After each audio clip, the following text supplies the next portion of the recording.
City of North St. Paul workshop meeting for November 16th. Jenny, if you could take the roll. Councilmember Peterson? Here. Councilmember Wong? Here. Councilmember Cole? Here. Mayor Furlong? Here, Councilmember Thorson is absent. quorum is present. At this time, motion to adopt the agenda. So moved, Your Honor. Moved by Councilmember Peterson, Second. second by Councilmember Cole. Any discussion? If not, all those in favor signify by saying aye. Aye. Oppose? Motion carries. We have a few topics tonight. We also, our city manager is out at this time, so we will turn the meeting over to Ron Ritchie. Oh, okay.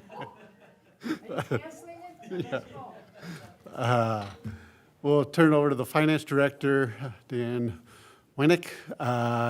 Dan, if we got, I know a few items here, we'll talk about those, and why don't you go ahead and lead the discussion?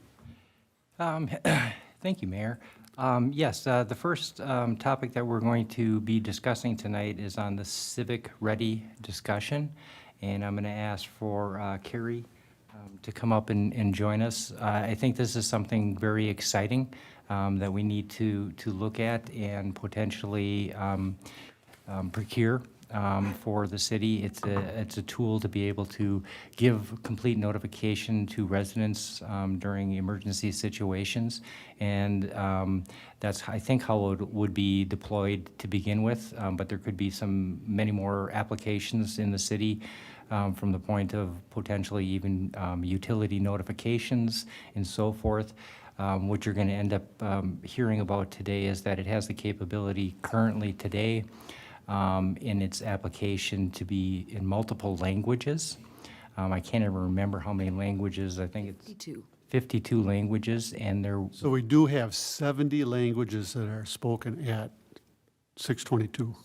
Just a FYI, wow. 70 different languages. And they're working on it. It should be deployed, I think, sometime next year, where they can actually have the languages translated for voice messages. So with that, I'm going to turn it over to Carrie and let her kind of describe this this tool that the city could use. Welcome, Carrie. Thank you. Good evening, Mayor and Council. As you see in your packet, we put some materials on this Civic Ready tool, and Dan's kind of given you a really quick overview. I want to kind of backtrack just a little bit and tell you why we're looking at this.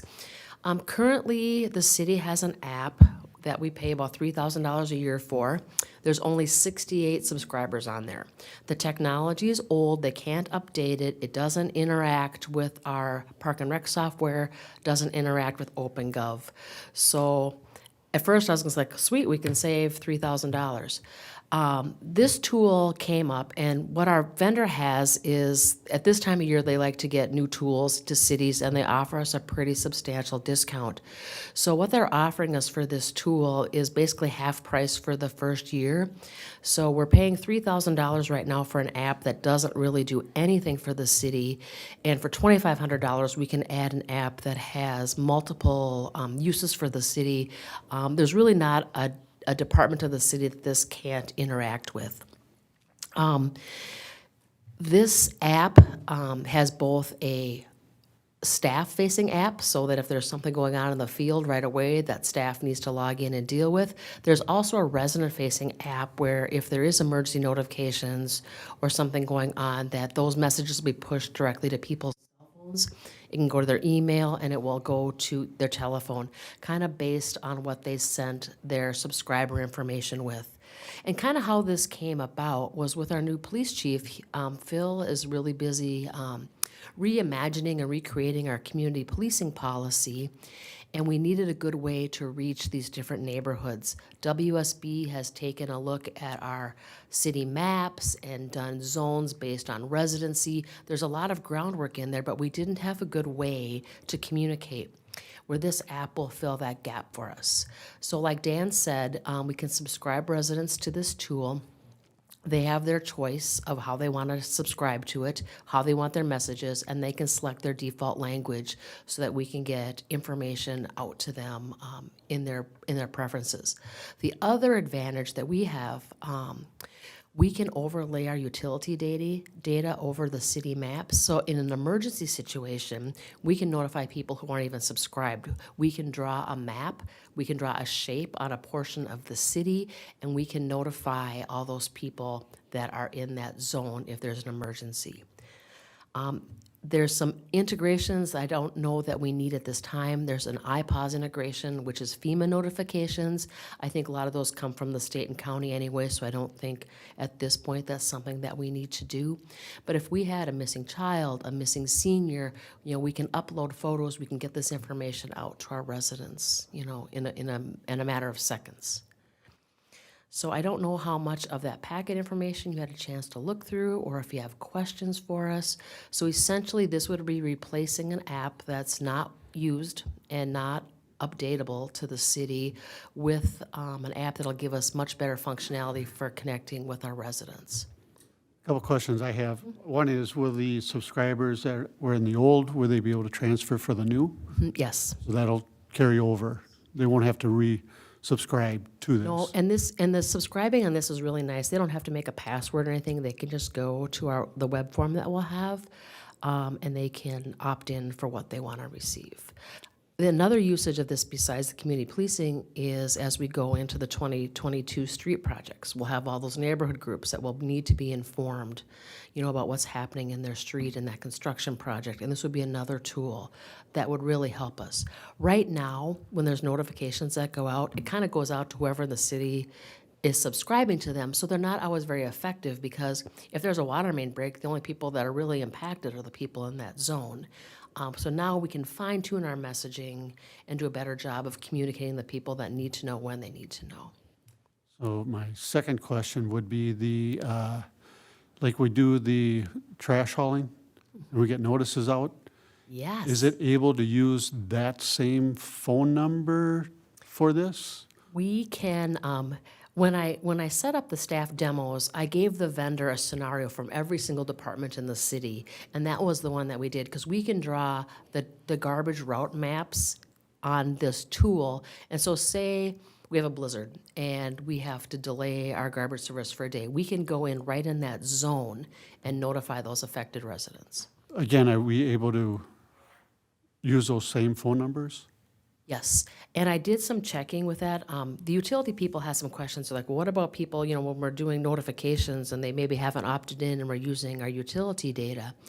And there is some legal precedents. I sound like Soren now. If you provide your phone number to the city, that's implied consent. And again, we're not doing this to say, hey, party, this would be for important notifications that our residents would need to get, tending more towards emergencies. The third question is, so we only had 68 before subscribers. What is the goal? My goal would be at least 50% of our population. I took a look at the subscribers that we have in our alerts right now, and they're really pathetic. They're under 300. Like any online tool, this isn't like we just blast it once and it's done. This is going to have to become part of our culture. So as new residents come in and set up their utilities, it needs to be that conversation about, here's our alert system in North St. Paul, we need to get you subscribed. I envision having a postcard mailing be sent out to all of our residents and translate that into multiple languages so that we can really take advantage of the meat of this tour. I envision our police, fire, and public works staff having postcards in their vehicles, so when they're out and about interacting with residents, that they're getting this information to people so that we can improve the subscription rates. Any questions for Carrie? I think that's great. If it goes up to 5,000, it's still a good bargain. I mean. Well, it's $2,500 the first year if we No, sign by December 15th. But I mean, Yeah. No, I know it's gonna Yeah. go up to that price, but if it does what it's supposed to do, and we're gonna capture more of the folks, I think that's a. Well, and a big advantage that I see as somebody who's managing the communication channels for the city, like some of the website stuff, only I can do those things. I have the login access where I can set up our department heads so that Phil has access to his alerts. Rod's got access for his, and we can pre-write those. kind of the standards, water main, power down. And so that'll be easy for them to initiate those alerts on the fly, basically from an app, from their phone. Councilmember Wine? Yeah, is there some sort of, different tiers or different things that will trigger certain types of announcements and calls? Just because, sometimes you may not want communication to go out just quite yet, or if there are just certain things that may need a little bit more thinking over before that. So is there a protocol and a procedure? That's stuff that we will initiate as staff on our onboarding. I do know that for emergency messages, FEMA-type messages, there's an authorization code that has to get issued so that you don't have, the example that our vendor uses is that missile alert that came out of Honolulu a couple years ago where a disgruntled employee, fired an emergency alert, and there's safety protocols in place for there. I envision working with staff and kind of, setting up making it as easy as possible for them in an emergency situation. Because, if you would have asked me about this tool when I first came, I would have said, we don't need it. But, in the short time that I've been here, we've closed City Hall due to a pandemic. We've shut down the downtown. We've placed a curfew on the city. There's more and more, there's been more frequent instances where this really would be a benefit to our residents.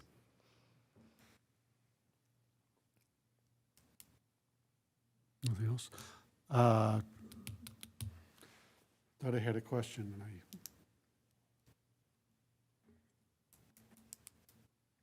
and so who'll do the alerts? Would it be the city manager would have control over that? We can set it up based on the type of alert and give different access. So in the training phase, it'll probably be really short until we're comfortable with the tool, But I envision, Phil will have an alert that he'll be able to get us police alerts. We'll give electric, we'll have access when they have an electric alert. I'll work with Dan on utility stuff and then work with Ron on Public Works. Our vision, and it won't happen right away, as we onboard this tool and get used to it, our vision would be to kind of replace some of the antiquated notifications we have in our utilities to go to a tool that's a little bit more responsive and can help us deal with the different language barriers and people's notification preferences. Does it work with landline? Yes. So how you set it up, when the screen comes up, you're writing an email, you're writing a text message, and you're typing out what the voicemail message will be. And so based on what people's preferences are, that's the way they will get their message. Good. Anything? I love it. Yeah. I think it's awesome. Are other cities using this? Yes. This is actually their upgraded tool, so they're in the middle of converting some other cities. Blaine uses it, Big Lake uses it, Jackson County uses it, and I'm very closely following. There is a county in California that bought the tool specifically for utility notifications. So I'm going to be following them as they implement, because I think we can learn a lot for that. Good. Very good. Anything else for? In terms of cost, I see, we have year one, year two, we've got a substantial, It doubles from year one to year two. Yeah. it doubles. And then is there any projections of increase in cost in year three or beyond No, that? and from what I've seen in the time I've been here, our web platform pricing has remained very stable. I haven't seen an increase. Thank you. Okay, nothing else? Thank you, Gary, appreciate it. Go back to /city, no, back to Dan. The next item on the agenda for the workshop today is the Finance Department overview, and I'll turn that over to the Finance Director. Yeah, so I would like to kind of inform the council today regarding the Finance Department and where we're at with a couple of I guess I'm not going to call them issues. I look at them as more of opportunities and decisions that I think the city council needs to be aware of and help me making decisions as we're moving forward. The first part that I want to talk about is staffing. If you're not aware, Kyle, our finance department's accountant, has accepted a position in a different city and will be leaving at the end of this month. That leaves quite a bit of a hole in the finance department. When I walked into this position, I noticed a number of things that I think we can make improvements on in the long run. And in an ideal situation, we would have a permanent city manager on board. We would hire a consultant to help kind of review the finance department for its structure, ways of efficiencies, looking at it from the standpoint of what other functions could be provided, some things that, and suggestions of maybe looking at, I'll just give kind of an example of maybe taking the HR function within the finance department itself, maybe doing a better job on purchasing instead of having that as a decentralized approach that is delegated at this point in time to department heads. So those are just some of the viewpoints. Unfortunately, time is not necessarily always on our side. I want to thank the interim city manager for working with me last week and trying to come up with an offer to retain our accountant, but he declined that and went is going to a different city. So I'm faced with, how do I develop an interim plan? Some of what I'm going to say may be okay, some may not, and so I'm really looking for your feedback at this point in time. To me, what I want to see is, I want to see the finance department mature and do a better job over time in a number of different areas. The HR and the purchasing is just a part of that. I think we have a very dedicated and professional team. Those team members that are there are Jackie, Barb, Taylor, and Angie. I have been totally impressed on their dedication and professionalism. I believe that that'll continue. I cannot afford to lose any other individuals at this point in time. So what I am asking for your direction and your thoughts are, here's kind of my preliminary kind of plan in a very nutshell, looking for questions and answers to come from the city council, is one, I would like to move forward with starting to get proposals from a consultant to help out. Some of the key pieces that I need them to look at is job titles, appropriate structure, succession planning, making sure that we're building up the correct redundancies. Some of the job classes that are today do not allow for building in such a small group to be able to have what I always call primary and secondary responsibilities, making sure that people have backups. I just want to share a quick little story about that and how perspective and how we look at things a little bit differently. And I'm actually going to use the individual's name because I think it shows my first glance at it, and then I'll share my second glance at it. My first glance at it, and the individual's name is Jackie, and she is a very professional and dedicated individual in the finance department. Early on, when I was here, this individual had her oldest daughter's open house for high school. What an amazing event as a parent to actually see your child going to graduate from high school. She was having that on a Saturday. We all know what type of planning goes into some type of event like that. And lo and behold, here she comes in on Friday morning to balance the cash drawers. It was her day off. She came in to do this because there really isn't a well-established and well-trained backup for her function. Didn't know that. I thought, to me, I looked at it and said, wow, what professional, what dedicated employee. Then all of a sudden, my other perspective was, wow, we're not building the redundancies that we need to be able to establish and to maintain our finance department to that premier level of excellence on a continuous basis, and not able to absorb the loss of personnel. And so that's part of where that consultant's gonna come in and help us. How do we do things? I've heard different things that we lose to a certain city, or we lose, you know, that we're not getting the top of the echelon. I'll disagree with that. But that's something a consultant can help us determine. Size of a city doesn't necessarily determine what the compensation of an individual is. It determines the number of and quantity of staff that you need. We still need to be able to be competitive to other governmental agencies. We need to be competitive against the private sector. That's my long-term goal, what I want to see. I want to see us restructure how we do budgeting. I want it to be more participatory. In other words, I want to have citizens involved in a more formal manner in us developing our budget, you know, before it's actually presented to the city council. These are things that I want to see move forward. This has kind of hurt a little bit of losing a key staff person.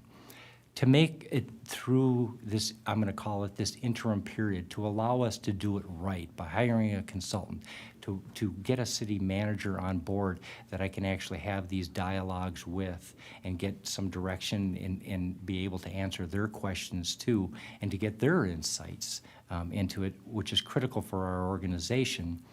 I'm going to need to buy some time.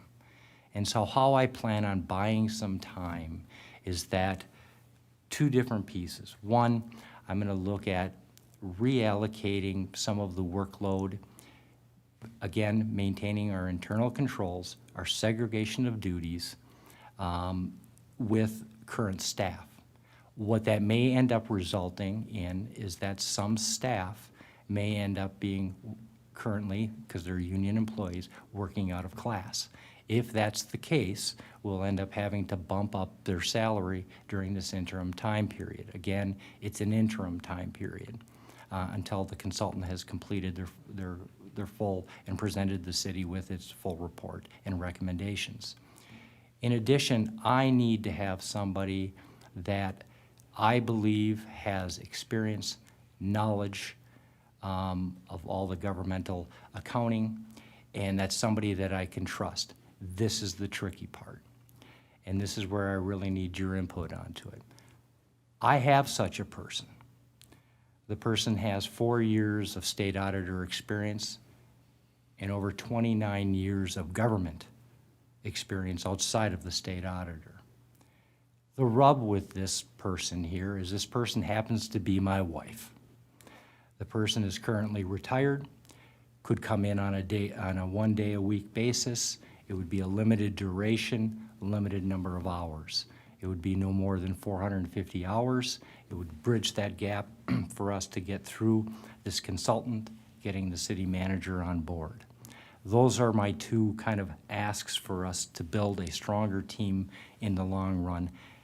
And I want us to do it the right way by having a consultant and the city manager on board instead of trying to do some, I'm going to call it, quote unquote, a knee-jerk reaction, and it doesn't benefit us in the long run.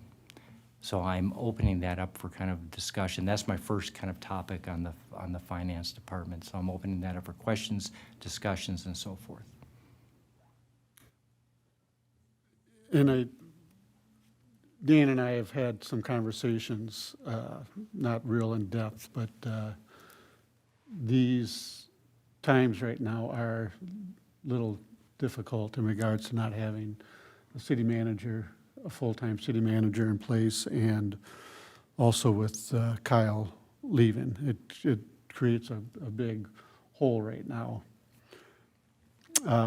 His proposal, you know, if it's anybody else, I would say yes. You know, when you said his wife, you know, it's kind of, I don't know how you two work together, or, you know, but I think we do need something in an interim, and this would be interim and temporary.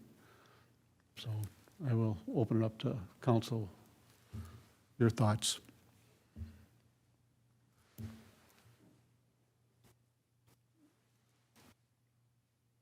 And again, I think this time, the timing is not the perfect, and I think we all understand that.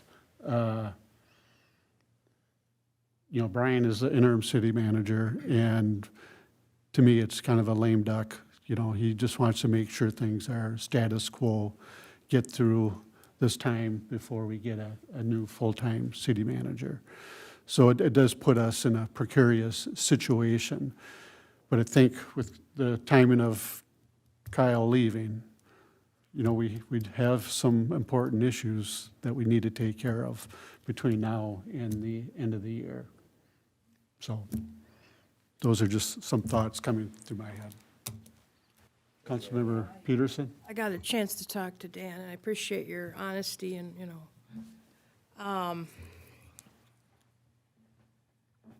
I guess I don't have, there's no conflict of interest. I mean, I know you have to kind of, you know, dole out the responsibilities of the jobs and all that. And like the mayor says, I mean, we've been in a pickle for a while, and then we haven't had any continuity. And that finance department has to run. It has to run smartly and effectively. And if that's what you think is best, and you would know, you know, I'm fine with it. I mean, we got to get back on track, and that succession is so important. And your staff is wonderful, but like if you lose anybody else, or somebody's off work, or, you know, or sick or something, yeah, it's tough. You know, and they work all very well together. I've been in there, and they're very, very cordial. They work as a team, and you're a good leader. So we're lucky to have that situation. So I'm okay with it. I don't see a conflict, so, per se. It might on the outside look like it, but And I do want to address that, and yes, it's not an ideal situation. But there's ways the individual, and see, I'm even saying individual, even though the person's my wife, the individual will not have control over cash accounts or any banking information. I would be the ultimate approver on anything that the individual does. There'll still be checks and balances that'll be established. I would not be recommending this in any way, shape, or form. If this was a long-term solution, this isn't. It's to bridge a gap right now, and to be able to buy some time to do things the right way. And the right way to me is to be able to have a permanent city manager and to have a consultant on board to make sure we put a framework together that is sustainable into the future. And to answer the question, you won't even know the two of us are even married. Both of us have worked in Ramsey County, and many years people didn't even know we were husband and wife until they heard our last names. I think both of us carry a very professional, ethical belief in integrity when it comes to work.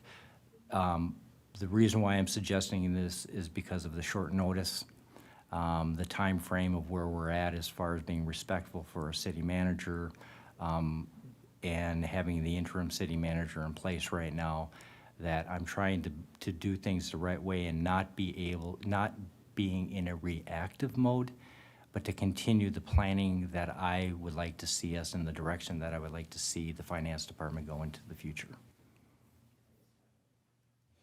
yeah, and she's well experienced, so you're not gonna lose anything. She can hit the road, you know, hit the ground running. I think that's important. Not that you don't have time to, you know, teach anybody, but I think right now we're like behind, you know, a rock and a hard place, you know. And I want to take that pressure off your department. And we get a city manager here that's here, you know, and you're going to be working with that person daily. So, I think it's a good move, I think. And we have in the past used a service, temporary service, Because I think we did lose our finance director or even support a few years ago. Morgan, do you remember, is it your firm that does that, or there's a firm out there that does? I want to say they used either Abdoak and Myers or maybe another financial consulting firm to assist them to bridge that gap. Right, right. Councilmember Wong? Thank you for bringing this to our attention. I think it's, really, notable that you can say, I need help with X, Y, and Z, so I appreciate that. I do hear that this is a very difficult situation to be in. Losing Kyle is a big deal. I have a little bit of concern for the temporary interim position going to your wife. And I think part of that is, whether that, falls within our nepotism policies, I don't even know at this point. I would like to, ask about that. I think that's something we need to ask about. And be very careful about. I think that's criticism that the community has of us historically, so I just, it's something to be very mindful of. So I guess, what are the alternatives? Is it, so that's one option, is this accountant with many, many years of experience. Are there accounting firms that work specifically in public finance that could be of assistance? What are some of the other options that we may have? Councilmember Cole?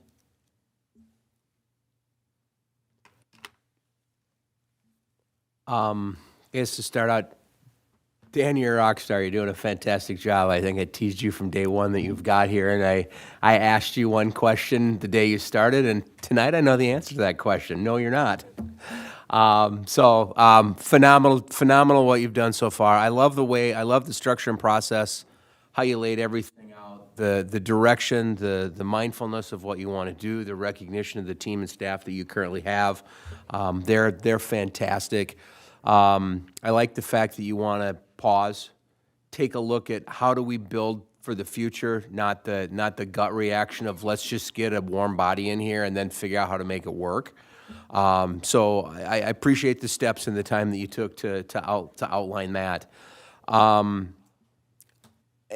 far as bringing your wife on board, I'm not necessarily as concerned with the checks and balances of how the position is structured.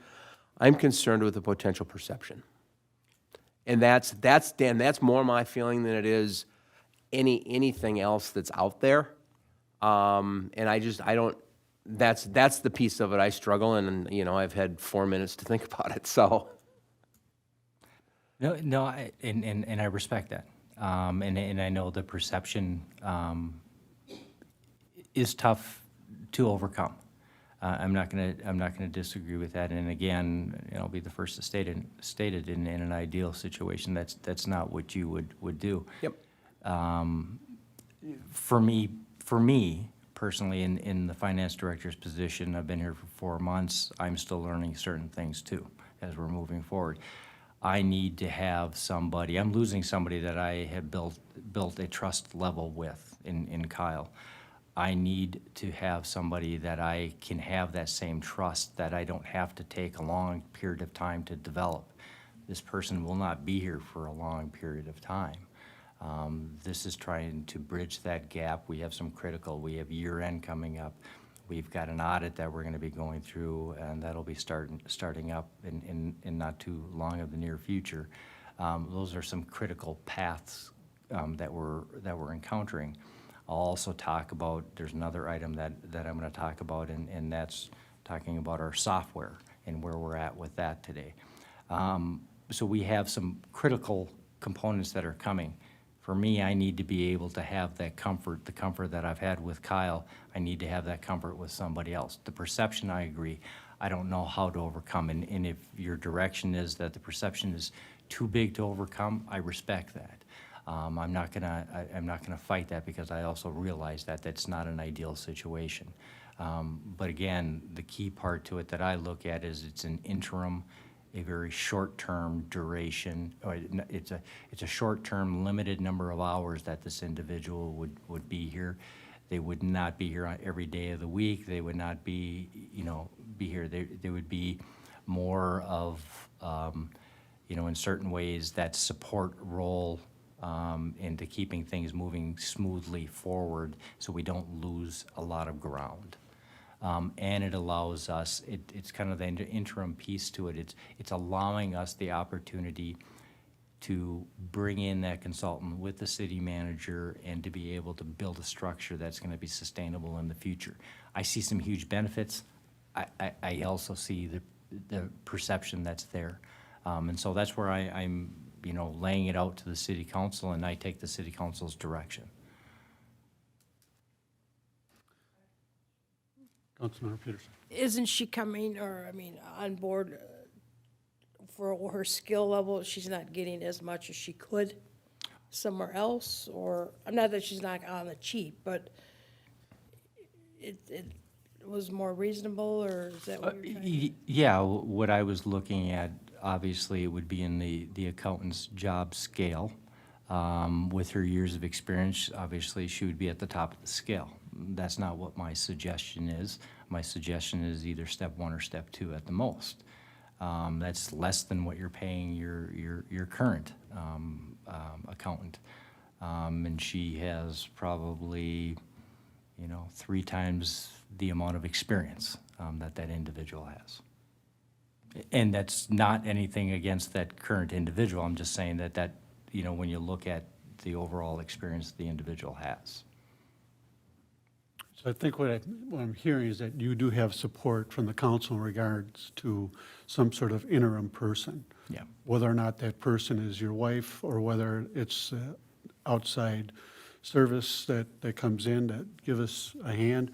But I would say that you'd have to work closely with Brian, the city manager, and determine, because he's the one that's supposed to be doing the hiring and the firing and all that right now. We're just here to kind of give our blessing one way or the other, whether or not we're all in support of the perception. I don't know if that's the concern here, but I think working with Brian and maybe even the city attorney, those two together to work through this interim, short-term phase. Any thoughts on that, council? No, I agree with that, Mayor. What you just said, I'm on board with that, with Brian being the hiring. Because Brian does work with union, Brian works with, And he's still on with the city board until manager. whenever, so. And whether or not it makes sense to him, it's got to make sense to him, Right. too, to No, make it work. I'm sorry. Councilmember Cole. Sorry. Fully support Brian making the decision, and the perception isn't mine, it's the perceived perception of the residents, and that's where my head was when I was making the comments. You've earned my trust, that's there. So it's just, it's not necessarily my seat, it's that of the residents.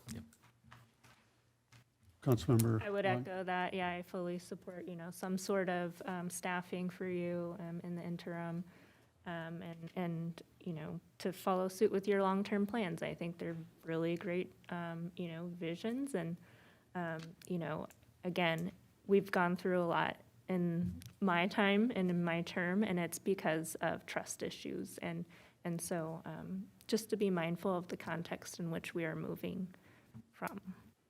And I think having that consultant too will benefit the department to go through again and figure out what's the best layout for that department, along with your ideas and the new city manager coming in, because the new city manager is the one that's going to be working probably with this consultant, because I don't think we're going to have a new full-time person in there until after the city manager is here.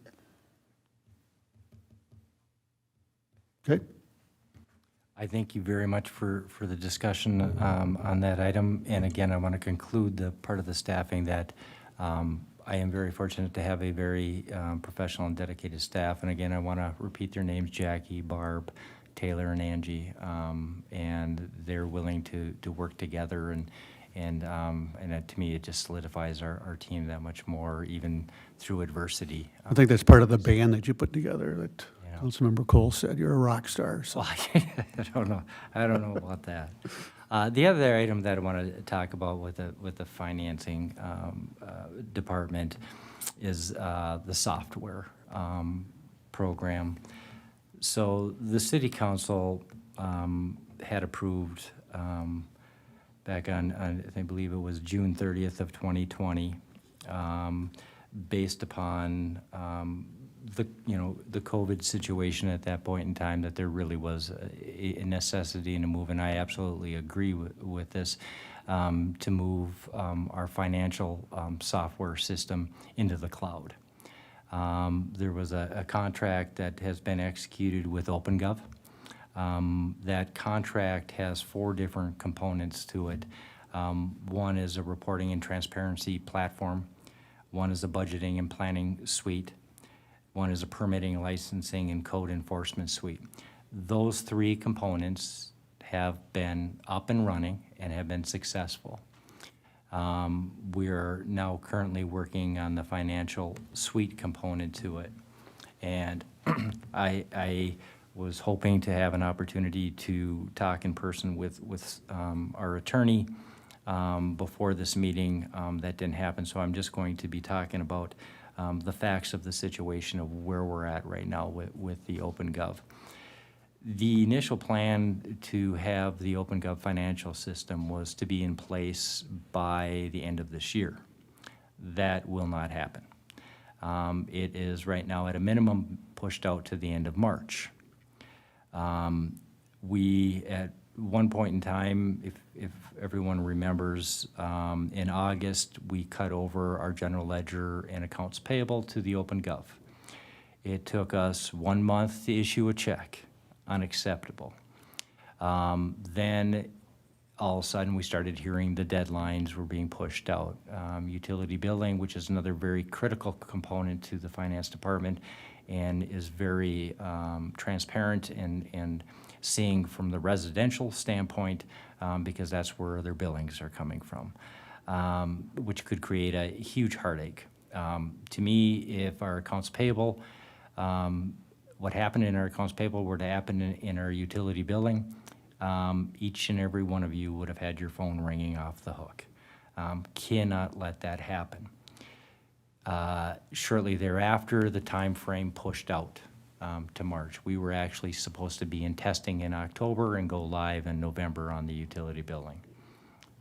In addition to that, I don't know all the particulars of why they made the decision to do this, but the payroll and the time reporting was not going to be fully integrated as part of their OpenGov system, and they had introduced, would we be willing to look at a third-party vendor? We did. And this was back in August. We looked at the third-party vendor. We vetted the vendor out. We even looked at the potential of adding an HR module onto it so we could start to do more things online. I have been waiting 3 months for an amendment for that decision to move with that third-party payroll. These are warnings to me. These are concerns. I last week had reached out to them and asked them, could they please give me a status on what the city has already prepaid as far as professional fees, which the professional fees are used for the implementation. I received this yesterday afternoon. We prepaid for 750 hours. That's included in the scope of work, which is attached to the agreement itself. That was approved by the City Council on June 30th of 2020. It had on there that they're over 370 hours over our prepay right now, which equates to approximately $74,000. They're also saying that it's going to take an additional 350 hours to complete, an additional $70,000. You could have heard a pin drop as my jaw hit the floor when I opened up the email and saw where that was at. I had a meeting with a couple of OpenGov representatives today. The bottom line is that, and I've also had our attorney review the contract with OpenGov to find out what my recourses are, what can I do. There is a clause that's in the contract that gives us a one-time out of the financials. It expires on December 31st of this year. You need to give 10 business days of written notice ahead of time, which basically puts us that we need to make that final decision whether it's a go or no-go and continue moving with OpenGov somewhere about December 14th. Right now, I'm struggling. I'm struggling with the decision whether we move forward or not. What I have accomplished, and again, I wanted to have this reviewed by our attorney to find out, what liability is potentially out there for the city regarding those overage of hours. I received this just now at 4:39 prior to coming to this meeting, and I had asked the question, and in my discussion today with OpenGov, is that to give the council the full ability to make a clear decision one way or the other. And I didn't tell them all my long list. They know about the amendment. They know about some of the other components to it. But we'll have a little bit more of a discussion on that. That I had talked to them about that I needed to know what the liability exposure, what their intentions were, and I needed something in writing, whether the city decided to go forward or to not go forward. Because what I keep hearing from them is that they want to be a successful partner. They want to be a successful partner from the fact that they're not in the Minnesota market as far as their financial software is concerned. They're developing this as we're moving through with us. We're a partner of theirs. And that's part of the issues that have come up from where we're at today. To me, I left the meeting with them today with the feeling that, yeah, if we move forward, they were likely to be able to say, hey, we'll eat those costs. If we decide that we're not going to move forward, then they're gonna say, well, then you owe those costs, at least for the hours that were already over. I basically had said to them, I cannot put my city council into that type of position, and I need to know what your final decision is. What I received in a response today at 4:39 was basically OpenGov is committed to covering the FIN project hours, including 370 overage and 350 remaining hours to the original project scope of scope of work scope, as well as the payroll portion of the UKG. That UKG was the third party for the payroll subscription. I don't know if that's legally binding or not. That's something I need to work with the attorney with.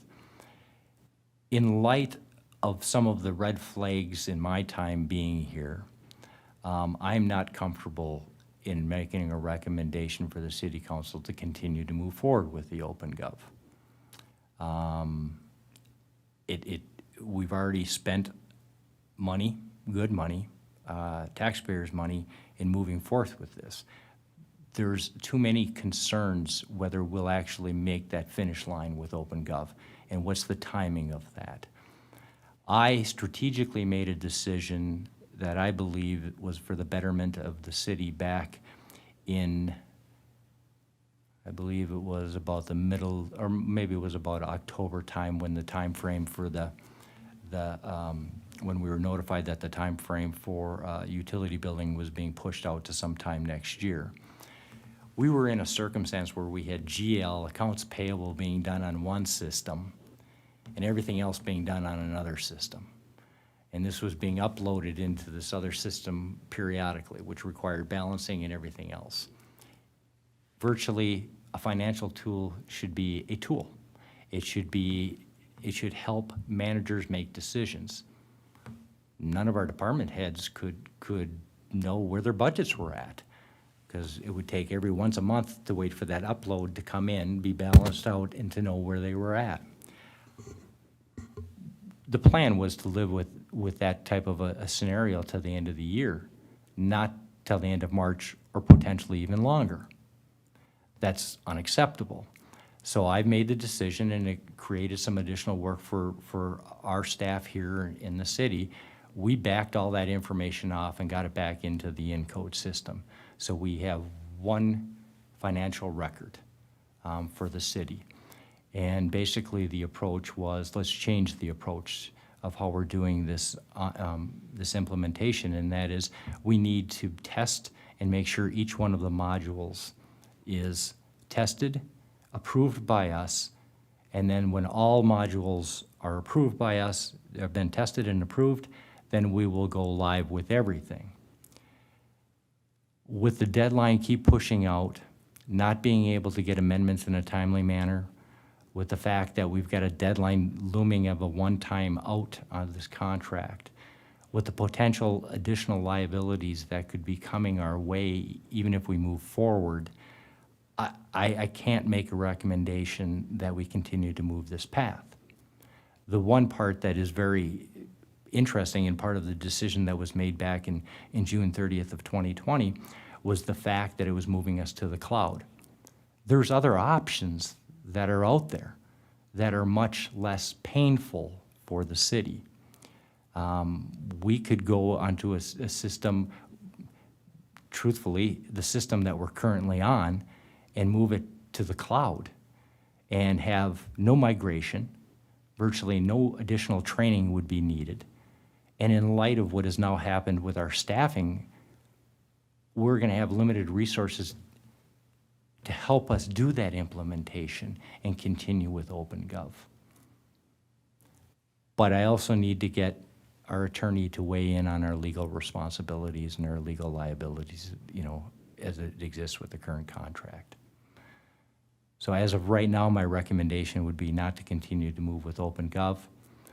We're gonna end up having to make a decision within the upcoming weeks, and whether it's a go or a no-go, and then what type of platform that we wanna be looking for into the future. With that, I'll take any questions, comments, thoughts. So, I mean, we got Carrie here that works with OpenGov. Can I, if you don't mind, I'm gonna bring her up here just because I'm assuming if you're frustrated, she's probably frustrated too with the situation, because this is new to us and this is a different module, you know, than all the rest of them. And I think everything else is working to where we're supposed to be with those modules, besides the finance, keeping the finance separate. I don't know if you can. As far as what we're doing in permits and licensing, we love it. It works perfectly. We interact with our building inspectors are in that tool, WSB is in that tool. We can turn licenses and permits faster and more accurately than when I first came. So I know that's a bit confusing because there are different modules, but the part of OpenGov that is running on our side of the aisle is performing quite well for the city. Have you worked with the finance part? A little bit. I sat in on their trainings on the initial purchasing. You know, it all looks good in demos, but, you know, I certainly have to defer to Dan and what he thinks. He's the one who's actually working with the numbers. And I think the biggest thing that got my attention was anytime you're doing imports and exports, you're just opening yourselves up, you know, for a problem or a misload or an issue. But, you know, like Dan says, we can't risk any issues that would happen with our utility billing. We just can't. Okay. Questions for Carrie or Dan? I'm just Kind of surprised because I thought this open gov was, better than sliced bread.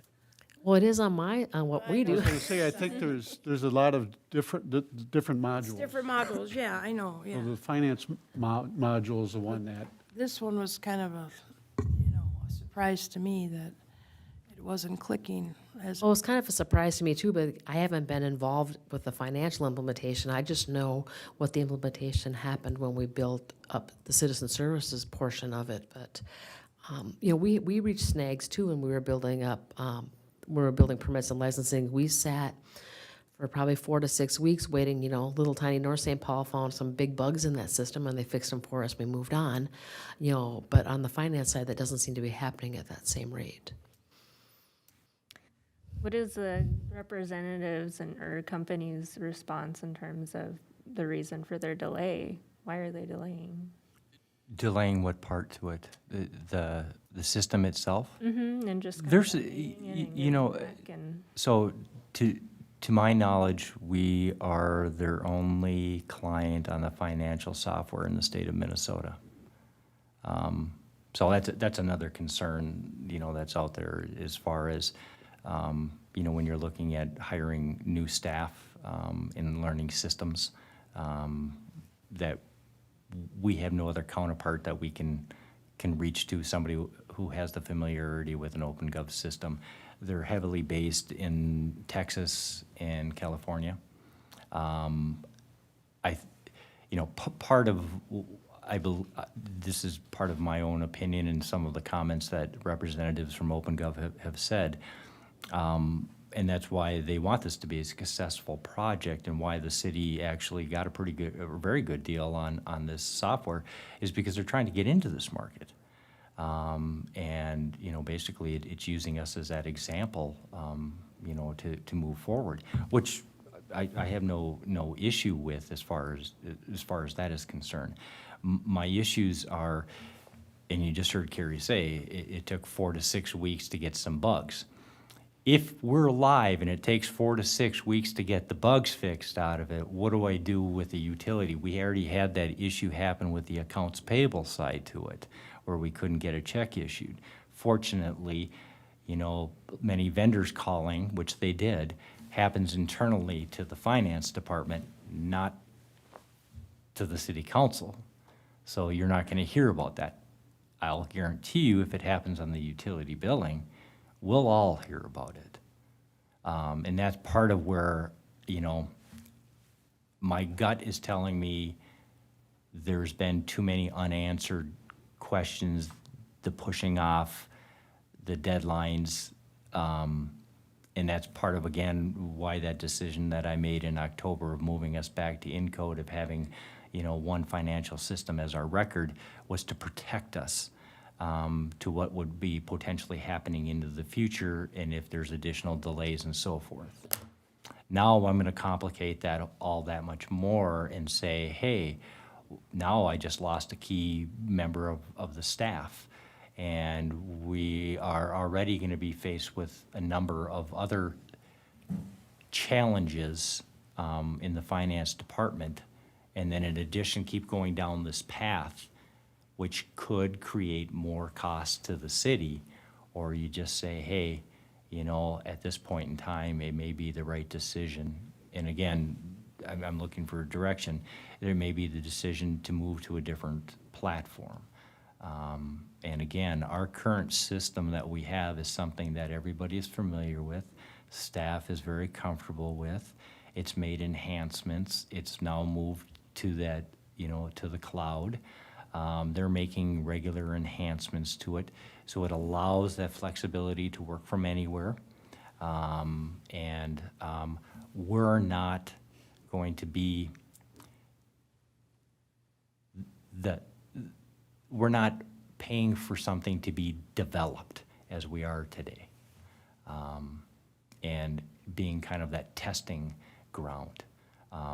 And I wish I could say, yeah, everything was going perfectly fine, and that we're moving forward. We have been moving forward with them. It's just that there's so many different signs that things are being pushed off, and ultimately, when we reach that time in March, If it's not successful, and if we can get to that part with our staffing level, and we get to that part and it's not functional, it's not working, what do we do?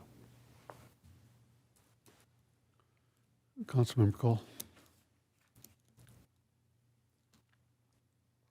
So I guess for clarity, your recommendation not to move forward with OpenGov is an all or nothing recommendation as opposed to just the financial component, node, mode, whatever we're, It's just the financial just the component to financial. it. So Yeah, so. so the rest of no, it would the rest- remain in, yes. okay, that was where I was Yeah. having some confusion. I wanted. No, the other three modules have been approved, are working fine.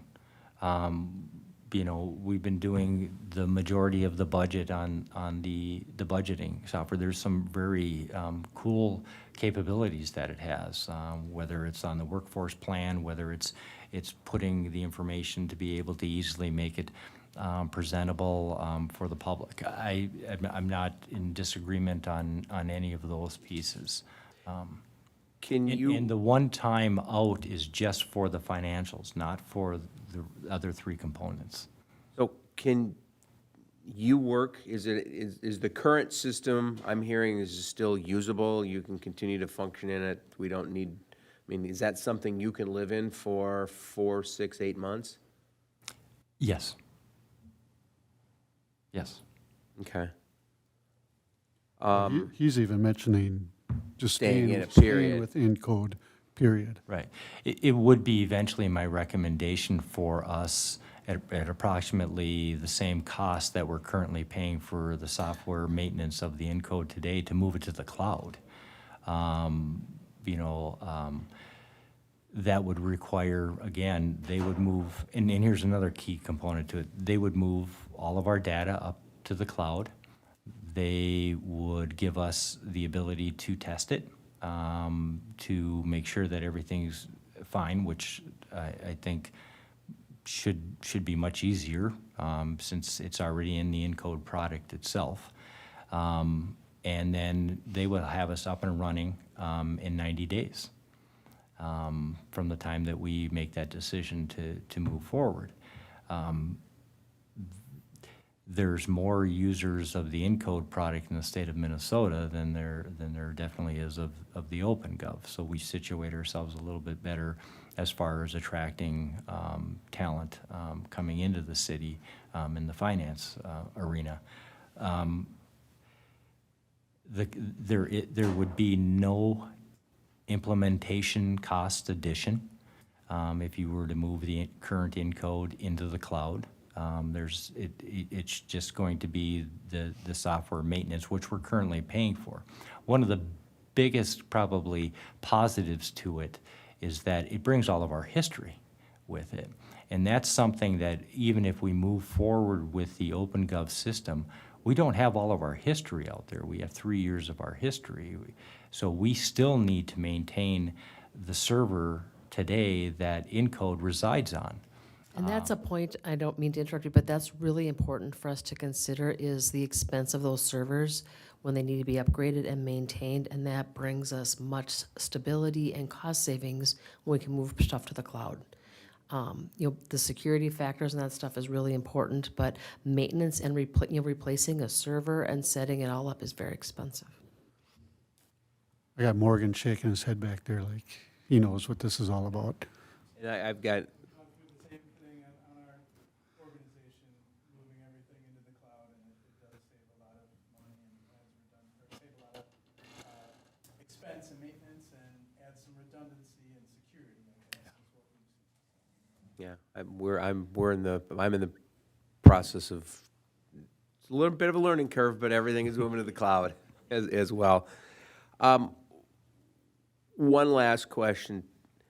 Is there a benefit by having everything under one umbrella, under one roof?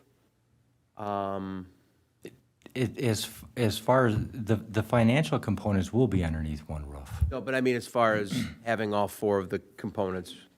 No, because they're not truly underneath one roof today. They don't interact, they don't, there's They're not something that brings everything together under one, so it's, okay. No, and what I can say from the staff, when we started working with OpenGov, Encode was built to be a financial system. It wasn't built to be a permitting and licensing and park rental system, and that's where a lot of the frustration and errors and problems came on the community development side, because they were trying to use a tool that wasn't built for their functions.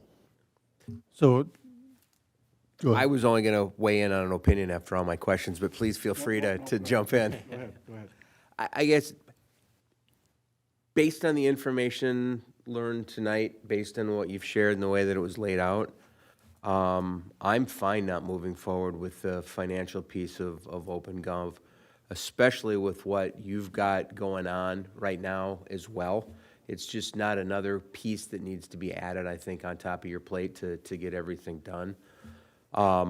If they want to, revisit down the road, and again, that was why I asked if there was something that tied everything together, and it doesn't sound like there is. So I fully support your direction on where you want to take it. InGov, does it offer anything else besides the financial part?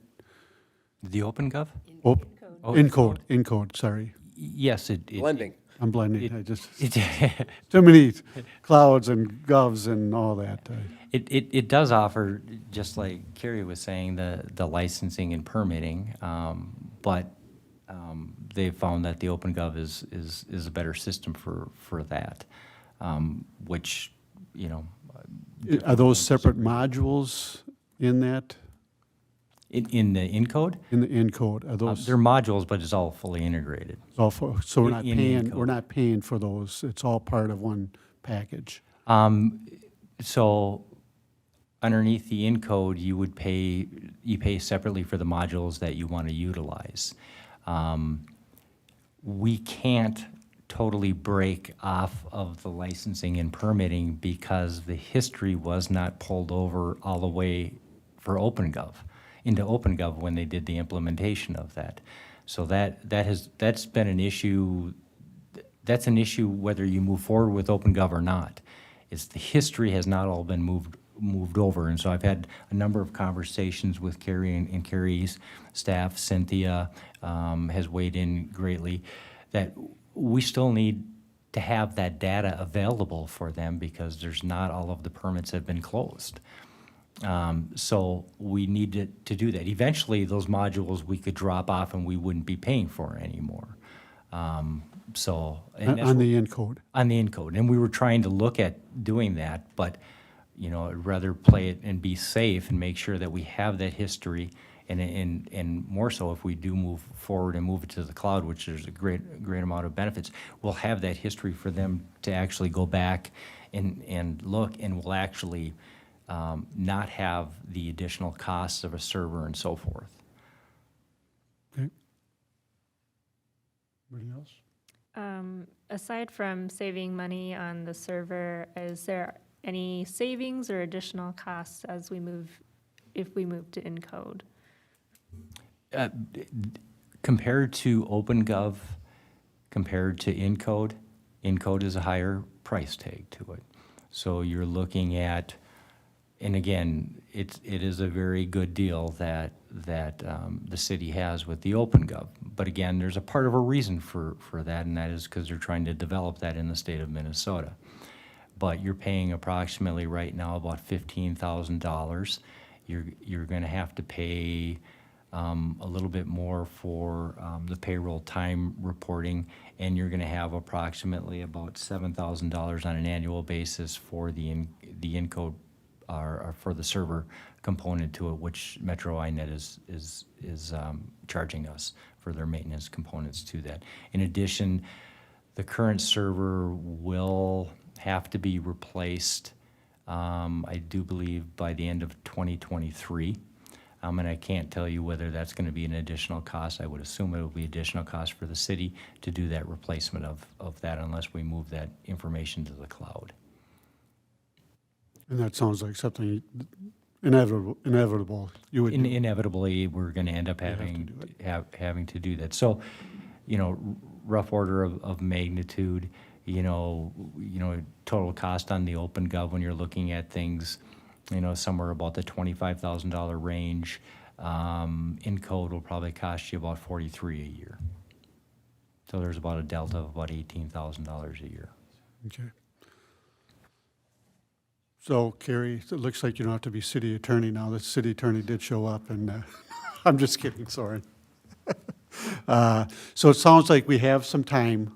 We've got till the end of the year to make Well, that. We actually have till about December 14th to make that decision because we need to give 10 business days of notification if we're going to back out prior to December 31st. So that's kind of our. So deadline. we do have a meeting before Yes, the we do. December Yes, 14th. absolutely. And you do have some details to work out with the city attorney, Absolutely. it sounds like. So Absolutely. I think at the first meeting is December, bring it back to the Yeah, with council with the with decision. the, what's gonna have to happen with the over prepaid stuff and all that. Yes. That we'll have to determine. Yeah. Make sense? Okay. All right, we got about 20 minutes to go over a 2022 budget detail. Thank you, Carrie. When I looked at this agenda earlier last week, I didn't realize that I would actually be able to talk this long and get this part. And I see we have another item after this, so I have to be respectful for that. But, so basically, I know we moved to the OpenGov budgeting platform, which really made things being very transparent, very interactive for both the council and for the residents to be able to go and do that. But one of the pieces that's been missing is that it's, you have to drill down, in those stories to actually get down to line items and that.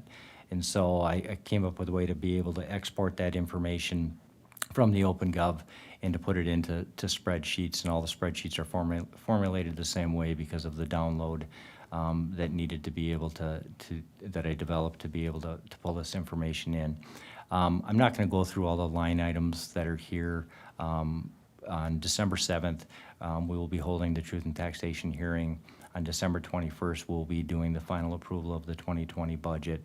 Right now, all of the budgets have been approved with the exception of the electric fund, which interim city manager and the director of the electric department, we're still working on that. There's some changes that may need to take place there and some additional information on some of the rate increases that he has received recently. So we'll be kind of looking at there. I put together kind of the summary so everybody kind of knows of where we were at through this whole entire process, going back to May 18th to where we're at today. Some of the bigger highlights that we're kind of looking at, again, our levies at 5.99%. When we look at our general fund, both our revenue and expenditures have increased 5.86%. Our personnel and benefits component of our general fund have increased 10.35%. That's including cost of living, that's including benefit, increases in benefits, that's including step increases and so forth, and it's also including that we've actually increased our complement approximately 3 full-time positions. If you remember, we've added a full-time public works director, we've added a police sergeant, we've added a part-time CSO, and we've added the increase on the community development department from a part-time to a full-time. So that's all incorporated within that increase. If you look at all of the other line items that are in the general fund, it's only a 0.19% increase, very minimal. Our revenues are pretty much, very conservatively, very stable, very, very flat. If we look at the other group of funds that predominantly are comprised and take, between the general fund and these are pretty much, from our budgeted standpoint, are pretty much probably about, 80% of our total budget and expenditures, if not more, and that's looking at the enterprise. And in the enterprise, we're seeing that right now that the revenues are only increasing a short, a 0.3% increase. Expenditures are increasing 6.4%. 2.54%. Again, the driving factor for those expenditure increases are the personnel benefits that are amounting to 13.45%. In addition to the driving factor on costs on the enterprise fund is that when we went through with the CIP plan, that we've now put the capital items into the enterprise funds where they should be, and that's an increase from that standpoint. So when I'm going to walk you through just kind of one of the budgets, line item detail, because they're all configured the same way, just to kind of get you a sense or feel. I'm not going to go through all of them. If you have specific questions, we definitely can look at those tonight. If you have any questions on any of the line items, please send me an email, and we'll address those on either December 7th or the 21st, so that on the 21st, you're making your final, very well-informed decision and in the best interests of the residents of the city of North St. Paul. So each one, you'll see that there's going to be a personnel summary, a complement control to kind of show you this. For the general fund, will give you a summary of everything that's in the general fund, broken down by department. And then you'll also see the summary on the revenues and expenditures for the whole entire general fund.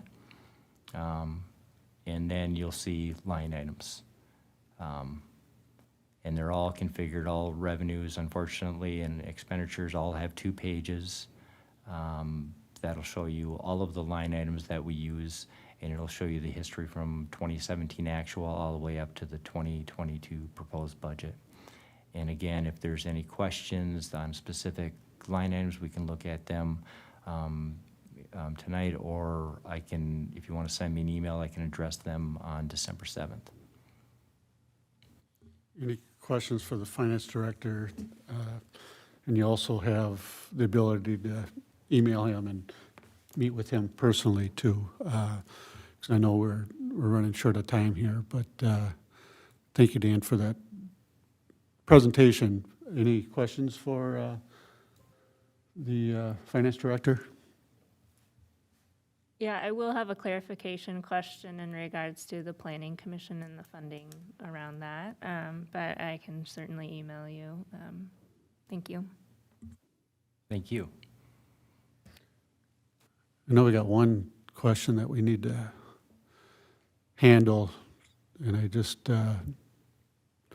talked to you a little while ago in regards to it, and that's with the car show. We need a bill for them. Yeah, we're. He's right behind you, and I know they need a bill, and and I'll be honest, I think Bob, with what's gone on in the last few months, I think Dan might even need some help in regards to walking through the bill for the history cruisers. Or do you have that? We discussed that actually today, to make sure that we have that. So we'll, definitely, if you don't mind, I'll speak with you just for a point of clarification. But I think we have the information. We just want to make sure that we're being consistent of what we've charged from year to year. Right. Good. I appreciate that. Okay, we got a few minutes in regards to your last topic, and that is the 7th Avenue improvements. Mr. Mayor, members of the council. So in a recent review meeting between engineering public works staff, which was last week, we were covering some of the early preliminary edge of road lines, I guess, if you will, from a design standpoint, confirming things with Public Works. And the question of what to do between Helen and First Street with regards to on-street parking came up. We thought it was important to bounce this off the council and get your feedback. If you've looked at your packet, basically there's a couple of layouts that will, in schematic format, illustrate that the differences between the two. That's not an exact design. I'll share my screen here too, just in case there's an opportunity to show you a couple things. But in summary, I think there's a few things of concern that maybe the council wants to weigh and provide some feedback to staff in terms of what might be the ultimate end configuration for on-street parking there. It is currently parked between Helen and First Street as parallel parking. There have been some past discussions and conversations regarding changing that configuration from parallel parking to diagonal parking. And we're talking, the graphic on the screen right now, those areas outlined in red, those are the two areas that were improved in 2020. So we're actually looking at this in between the two red areas, which is not highlighted on this particular graphic, but that's what we're looking at for this particular project to be constructed or start construction in 2022. I did, again, just using these preliminary schematics, try to tabulate, what's the difference in terms of number of parking spots. You certainly get more parking stalls per linear foot of road with a diagonal parking configuration. However, things like driveways and pedestrian crosswalks and things that might interrupt that more dense parking configuration also impacts that parking count significantly differently. If you think about the core downtown area, so from Helen to Charles, for example, that's diagonally parked right now, there's not a lot of driveways in that section. And the section that we're looking at right now in terms of First to Helen, in the downtown revitalization plan that was, I think, adopted in 2017, 2018, which was kind of, again, a schematic corridor streetscape vision, I guess. This block that we're talking about right now was identified as a transitionary block, different from the core downtown. Now, that plan is not written in stone, so we can deviate from what it shows now in terms of parallel parking. But the number of stalls that we're looking at would be, I guess, from something in the low 40s for parallel parking to something in the high 50s for diagonal parking, knowing that the 6 breaks on both sides of the street, which are either curb cuts for existing driveways, or there's one mid-block crosswalk at First Street too, that does interrupt the flow of those diagonal parking stalls. And since they're at an angle, you have to have a curb transition out. So for every driveway, you might be losing 4, 5, 6 parking stalls if they're angled, for example, as opposed to maybe one driveway is one parallel parking spot, right? So that's why I think if you look at the numbers, 44 to 55 is that was my preliminary count on the screen, and that could go up or down, but low 40s to mid 50s in terms of parallel parking stalls to angled parking stalls. It might not be intuitive to think that they're that close, but that's what the numbers are showing right now. That said, I guess some other impacts to consider also is the 2011 investment by the city in corridor beautification. There were street trees planted at that time. The street lights were redone along that area. Irrigation was installed in the boulevards along Reflex Medical and also areas to the east and west. And if we were to change these parking stalls to diagonal, we would have to remove all of that. And there would likely only be about 5 feet of green space in between what would be ultimately the sidewalk, which would be kind of up against the buildings close to like the VFW, for example, and then a gap of about 5 feet, and then those angled stalls would start. So similar to what you see like in front of Roddy's or Newman's or something like that, just a different character in terms of how to park that. There is an increase in project cost by making this switch, so it's not only just about additional pavement, because the road has to be a little bit wider to accommodate these angled parking stalls, but we would also have to spend a little bit more money on stormwater management just because there's additional impervious surface. And with the removal and potentially replacing or reconfiguring streetlights and maybe some street trees or things, whatever could be fit in that leftover boulevard, I am estimating that, I think I put it in the packet, as about $350,000, maybe $400,000 of additional, as opposed to just reconstructing it in its existing configuration right now. So that's less than 10% increase to overall project cost, about 8%, 7-8%. But still, that is certainly something to consider, that if it's reconstructed in its original configuration, on-street parking, I guess you could look at it as a cost savings to the project. Now, there have been legitimate conversations revolving around redevelopment downtown and the need for more public parking downtown. And I think that's why this has been looked at and discussed in the past, that maybe we can extend that angled parking west.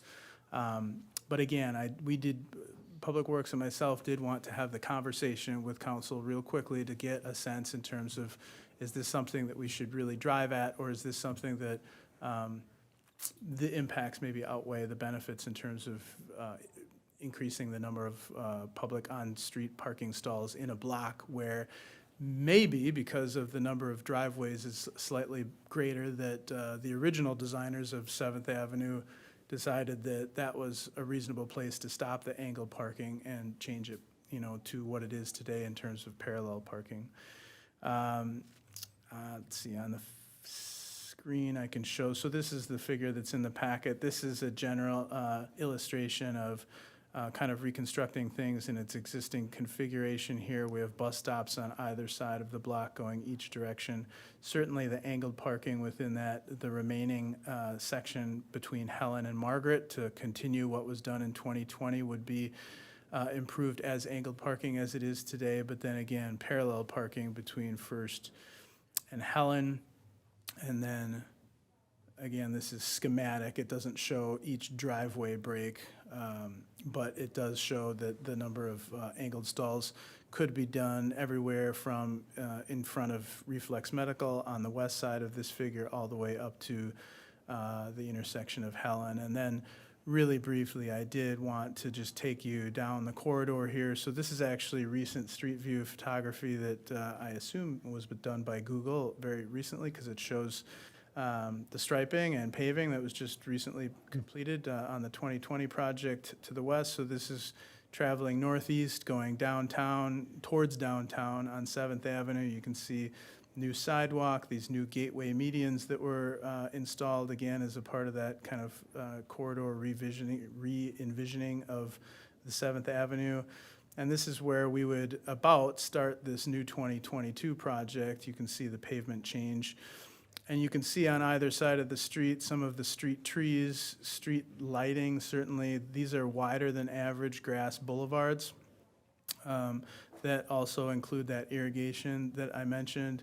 Again, newer street lighting, approximately 2011, maybe 2012. There's also some landscaping here that would also need to be removed in terms of aesthetics, I guess, for the corridor if we were to change what you're looking at here on both sides. If you can imagine half or more than half of this grassy boulevard on either side going away, and then cars being parked in an angular configuration along the roadway. That's the transition that I'm talking about that would be potentially contemplated if we were to make that change. This project would be the time to make that change. There's going to be no other better opportunity, I guess, to change to angled parking in the foreseeable future. And as you can see right here, this is kind of how much real estate, if you will, that angled parking configuration takes up within the roadway. So that's I know we're short on time, my very brief presentation. I'll stand for any questions the council might have. Councilmember Peterson? Handicap, are we up to code with the handicap? It just doesn't seem like, it seems like it's limited. I've had a couple concerns from business owners. And you're being conscientious of that?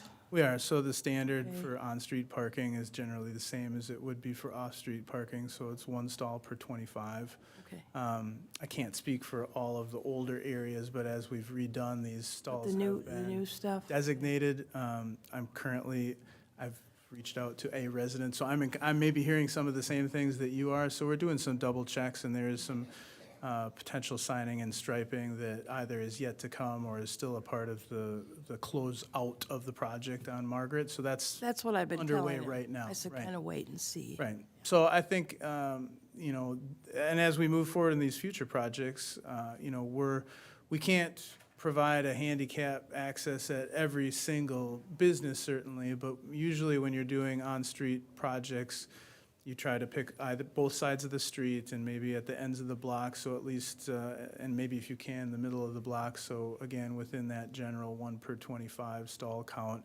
there's at least a way or a place for people to utilize it within that block without having to cross the street or something like, or have to travel too far. So it may not be the configuration that is most convenient for everyone or every location or store, shop, storefront or restaurant or bar, but the accommodation should be there, and we are doing some more double checks on the newer pieces.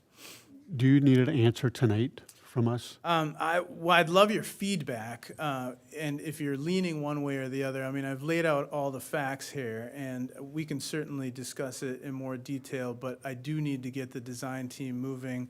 We do want to bid this project as early as possible in 2022, and holding on this for even 2 weeks certainly does impact that schedule.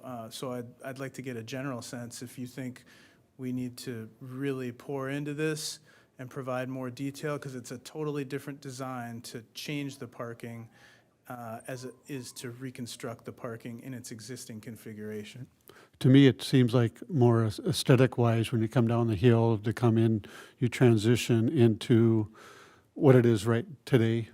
You got a lot more green space, and as you move in downtown, when there's more retail, more in the core center of the downtown, the parallel makes, or the diagonal makes more sense, where you got Reflex, you got the VFW, the other buildings, they have their parking lots. They do have parking lots, so they offer parking, more parking down in that area.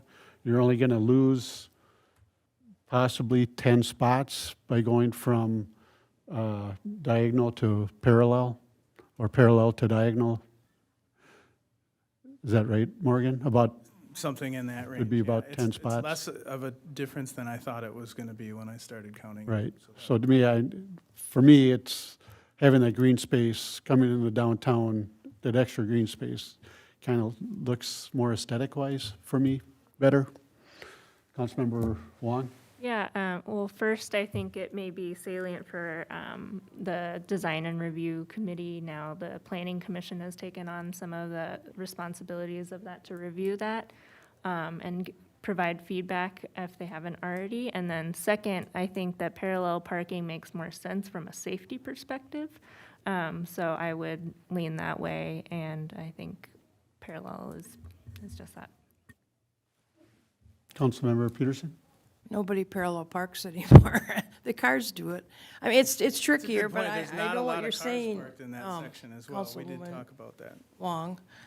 I think I like the mayor's take on it. I like that coming down, and the green space is really important to me, and the diagonal parking, I'm all for, and I'm hopefully that our parking lots are gonna be upgraded, so. Councilmember Cole? So we've had an aesthetic opinion, we've had a safety opinion, I'll give my financial. It's about $36,000 a parking spot. To me, it's not worth the spend to make the change, keep it parallel. I was shocked and amazed that we only gained Right. less than a dozen. Right, and I think that has to do with the curb cuts, right? And the core of downtown does not have that many, and I think that's, the founding fathers were thinking of that when they diagonally parked that section, that it made more sense. Is it feasible to go to planning commission? Yeah, I'll check the dates, certainly nothing wrong. I've got enough feedback now to at least keep the designers moving on a path. I can still check with planning commission or DRC. I'll have to check on how that works, but certainly no problem getting their feedback as well, too. Okay, good, Thank you. thank you. Anything else for city manager or finance director? The dual role. If not, motion to adjourn. So moved. Moved by Councilmember Peterson. Oh, Wong. Councilmember Wong, I thought I.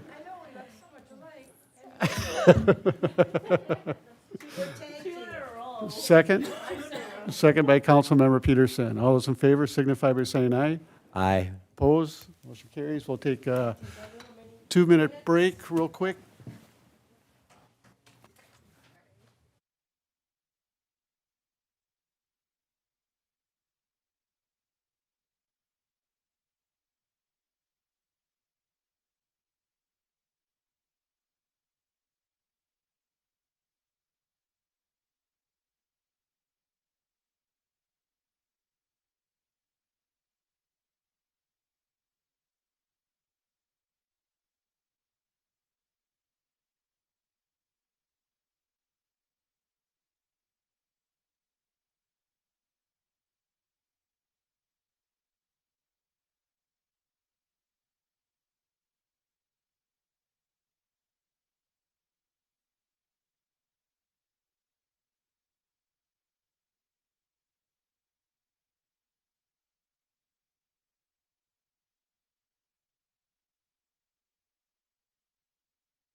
I'd like to call the North St. Paul City Council meeting to order. Do we have any Boy Scouts or Girl Scouts in the crowd? None? Past Boy Scouts or Girl Scouts?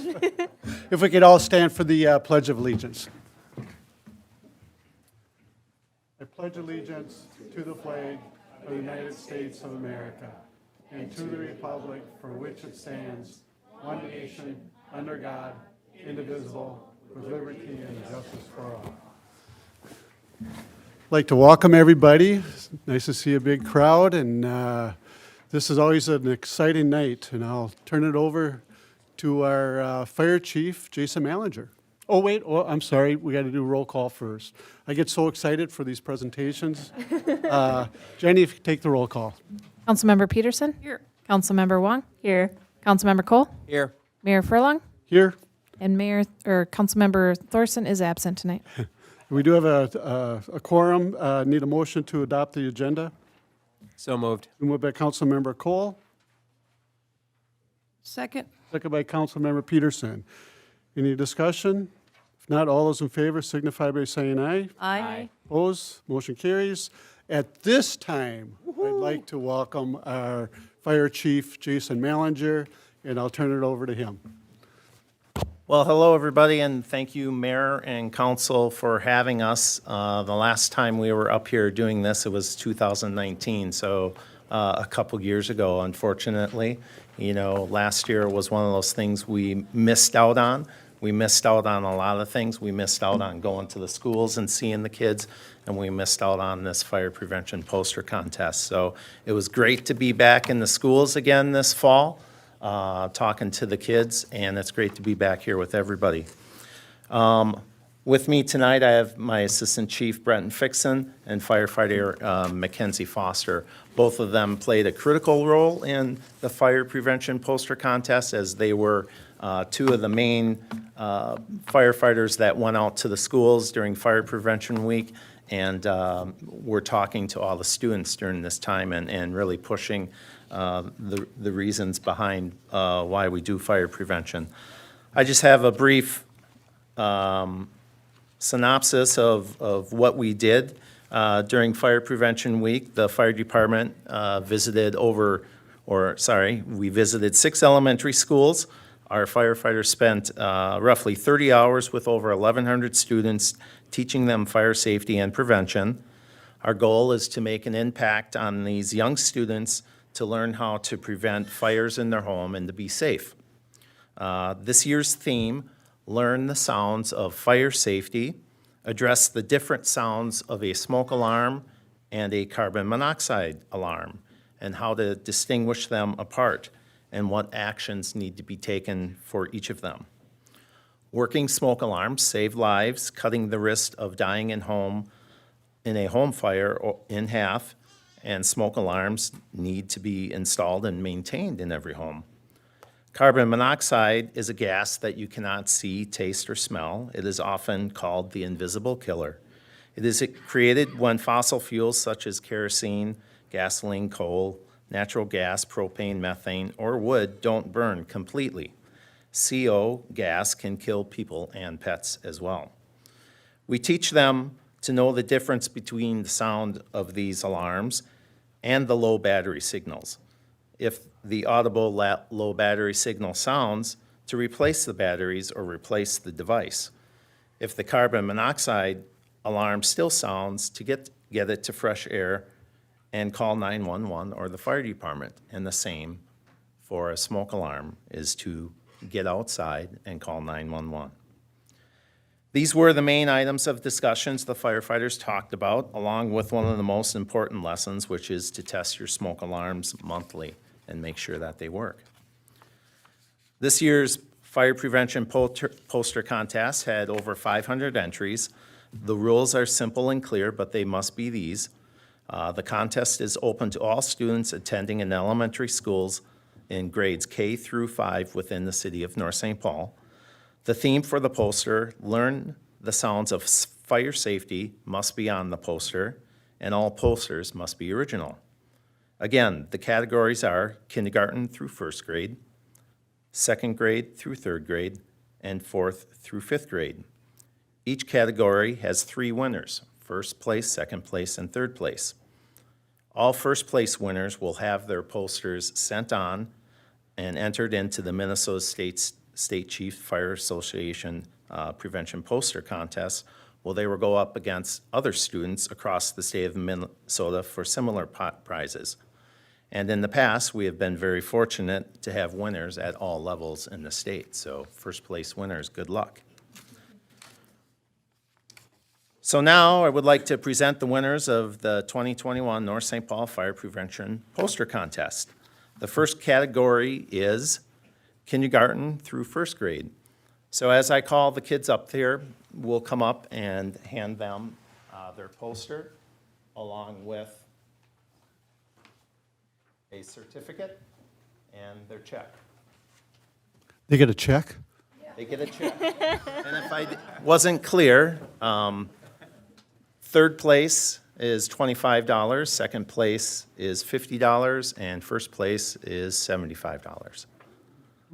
And those same prizes are awarded at the state level as well.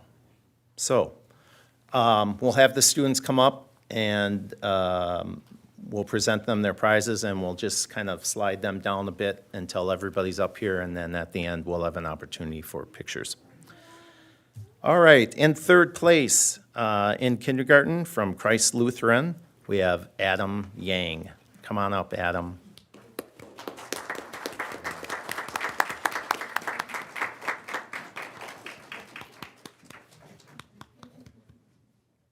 It's yours, buddy. Good job. Yay. There you go. There's your poster. There's that awesome poster you drew. Nice work.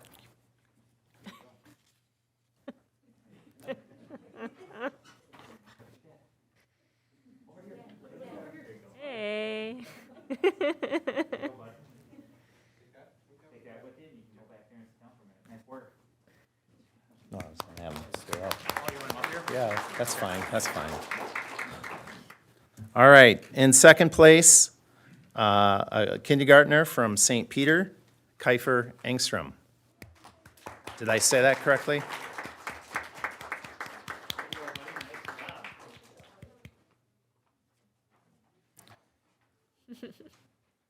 And 1st place in kindergarten from Christ Lutheran, Moira Bain.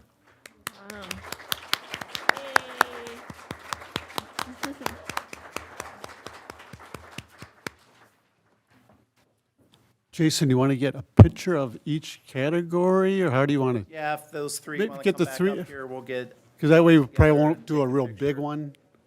Do each category, maybe? Sure. Yeah, whatever. That might be,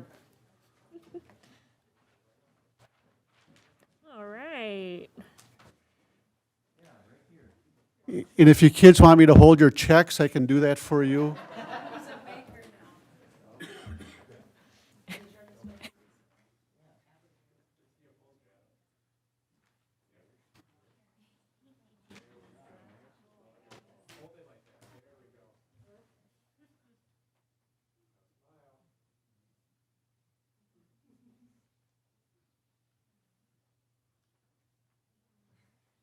Good job.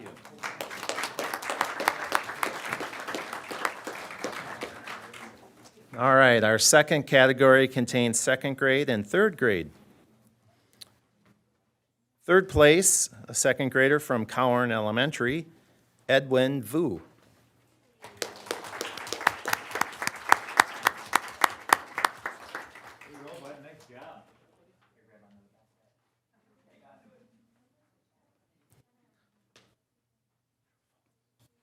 All right, 2nd place in 3rd grade from North Metro, Nina Churavong. Good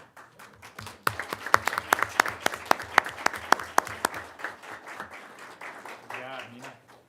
There you go. Congratulations.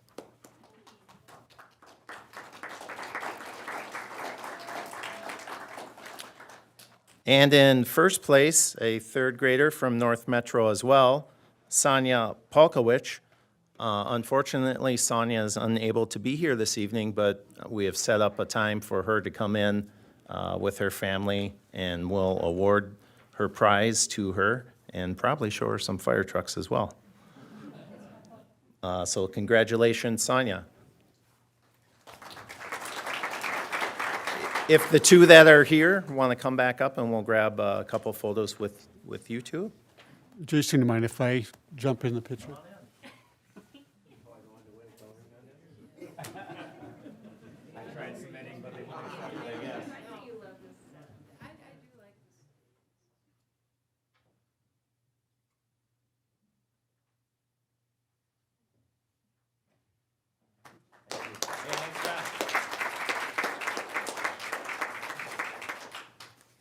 All right, and our third category, the last one, 4th through 5th grade.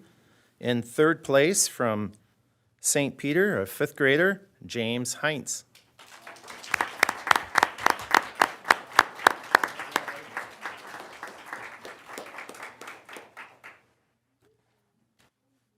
Second place from Christ Lutheran, 4th grader, Anna Wakeman.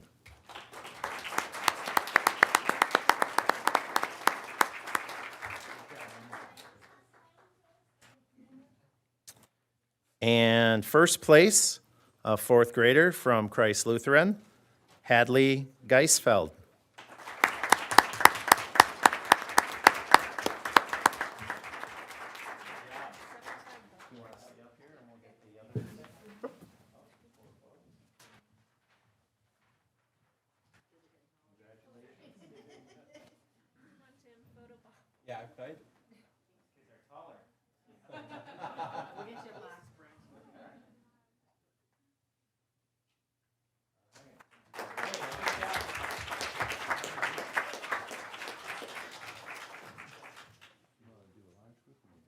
Yeah, if you want, if you're able to.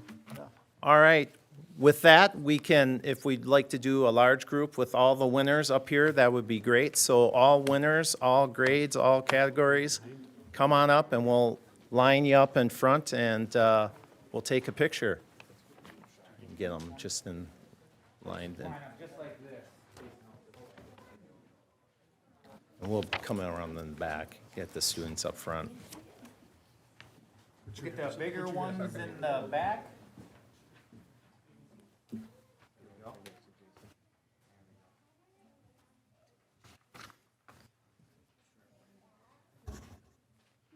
Never seen so many cameras.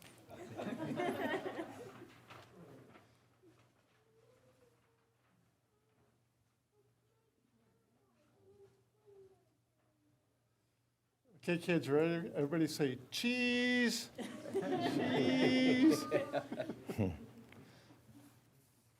right. Great job. Thank you. Congratulations, everybody, and thank you for coming.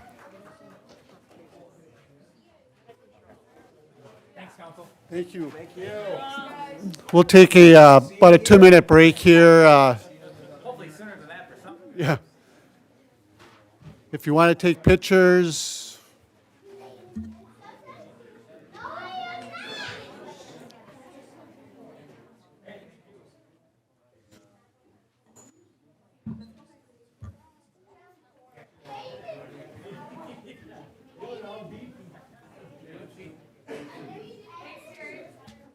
See you, Anna.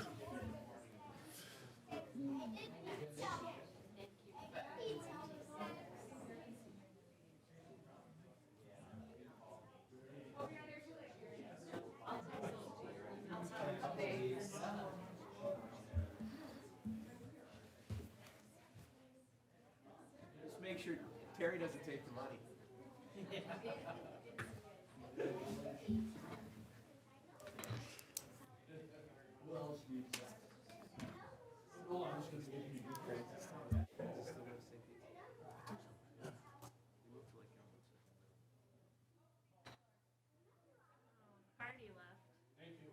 Thank you, thank you.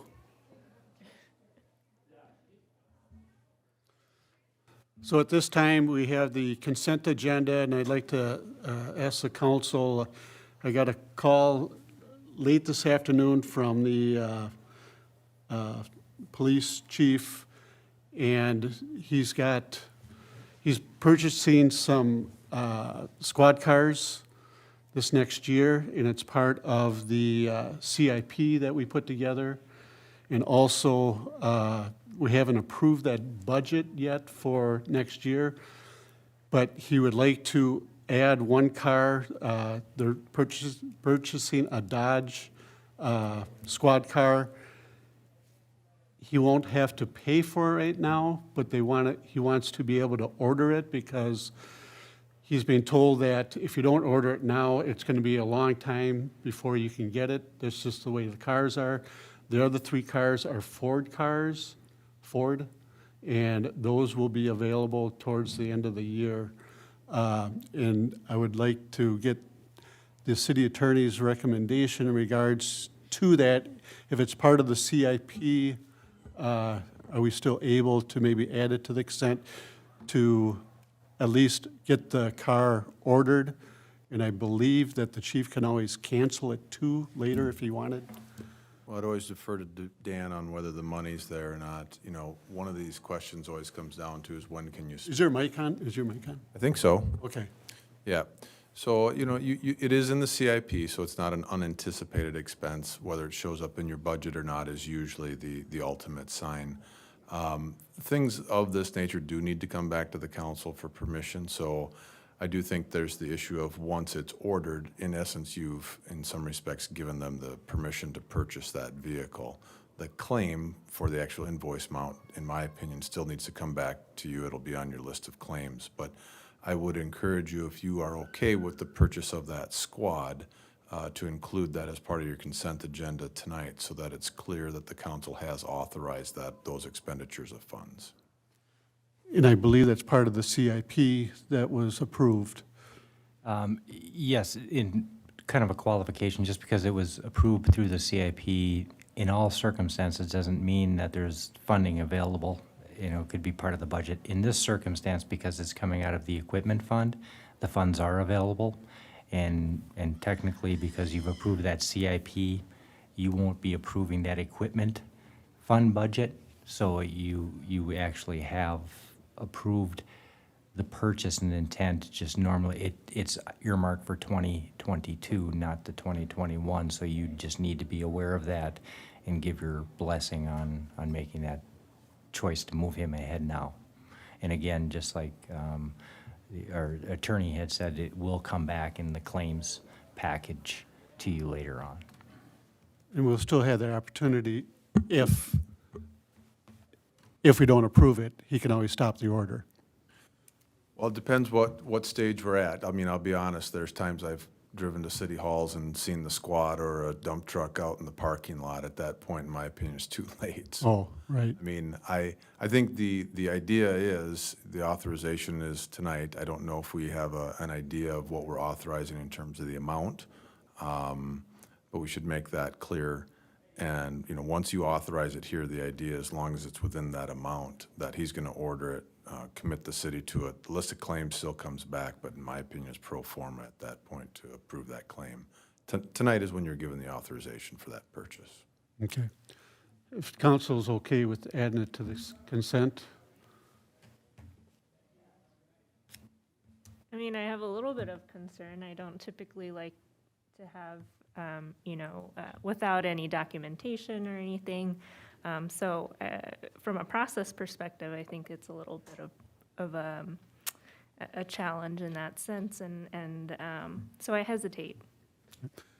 Finance Director, do you have that amount that he's looking for that car?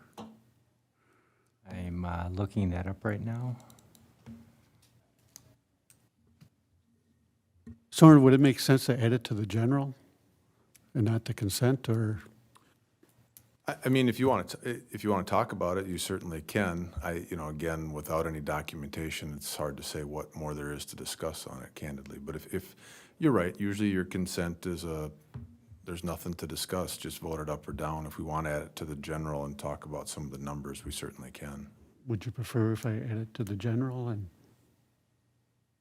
I mean, if there's, opportunity to discuss it a little bit further, again, I don't know if, the police chief is available for questions or anything, but It's just a little bit, I'll give you a little time to, Right, so the dollar amount is $65,000 per vehicle is what is on the CIP plan. Again, in essence, by approving the CIP plan, which the city council has already done, you've given that authorization to move forward, except for in what calendar year that purchase. So he's asking for the authority based upon, supply and the supply chain issues that are happening right now.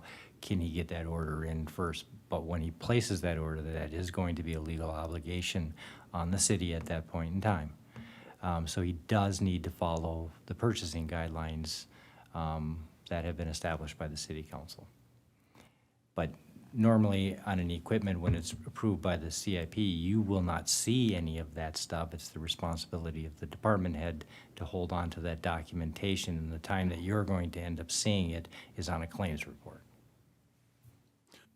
You're authorizing it in mid-November instead of, I suppose, January. Yeah.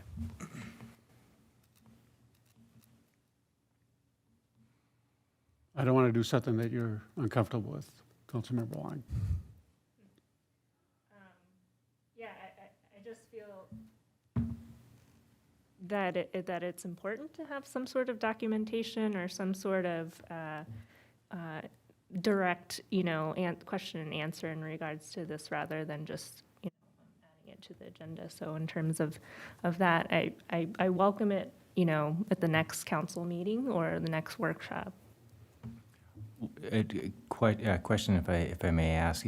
Was there a time frame in which our police chief had said that it has to be ordered by? Can it be accommodated by going on to the next city council on December 7th? He made it pretty clear that it needs to be ordered sooner than later. By waiting, I don't know if that's going to affect it or not. May I ask which vehicle he's replacing, the age and?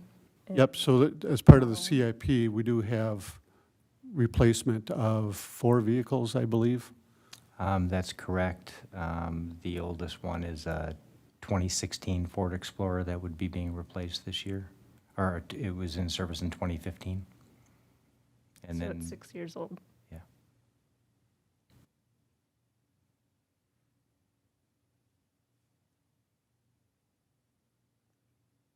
We can hold on. I believe that we can hold on. Okay. We'll just hold on then. Comfortable with that? I mean, Yep. okay.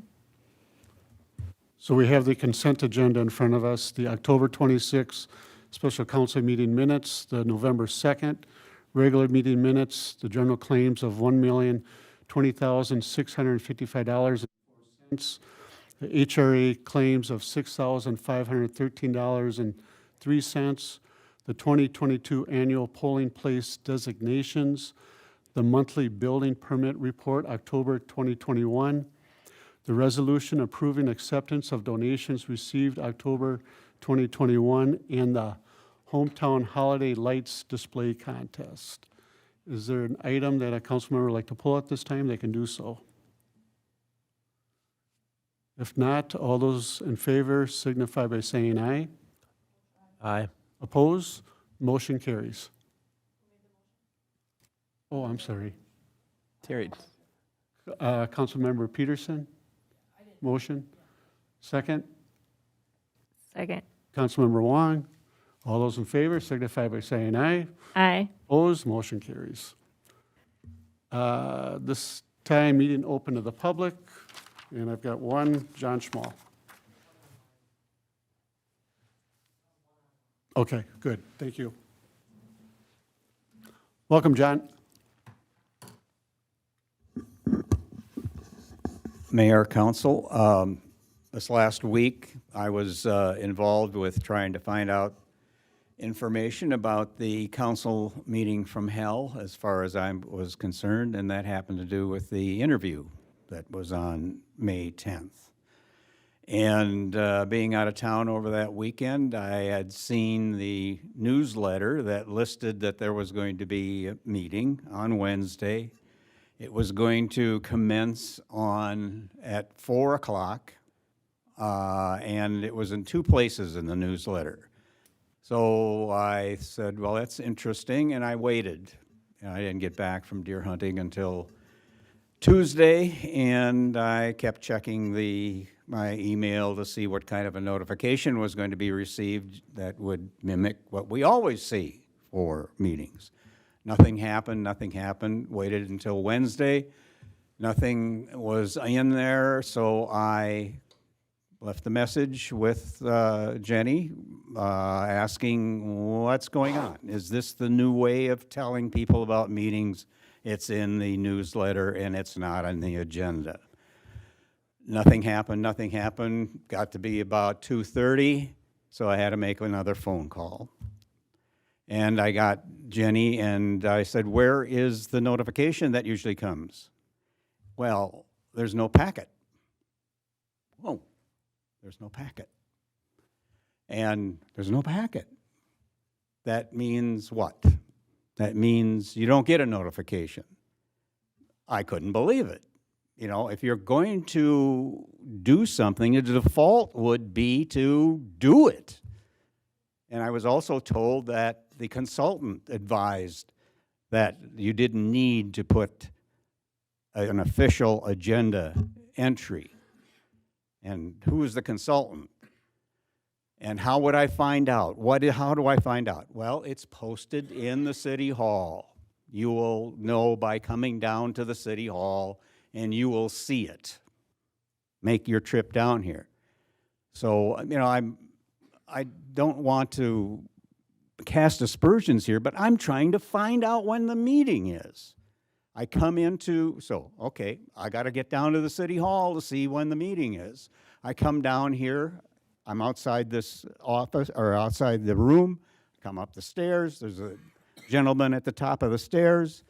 I said, do you know where the meeting's going to be? Is it going to be in the Sandberg room? Is it going to be here? He says it's going to be here, but it's not going to happen until 5 o'clock.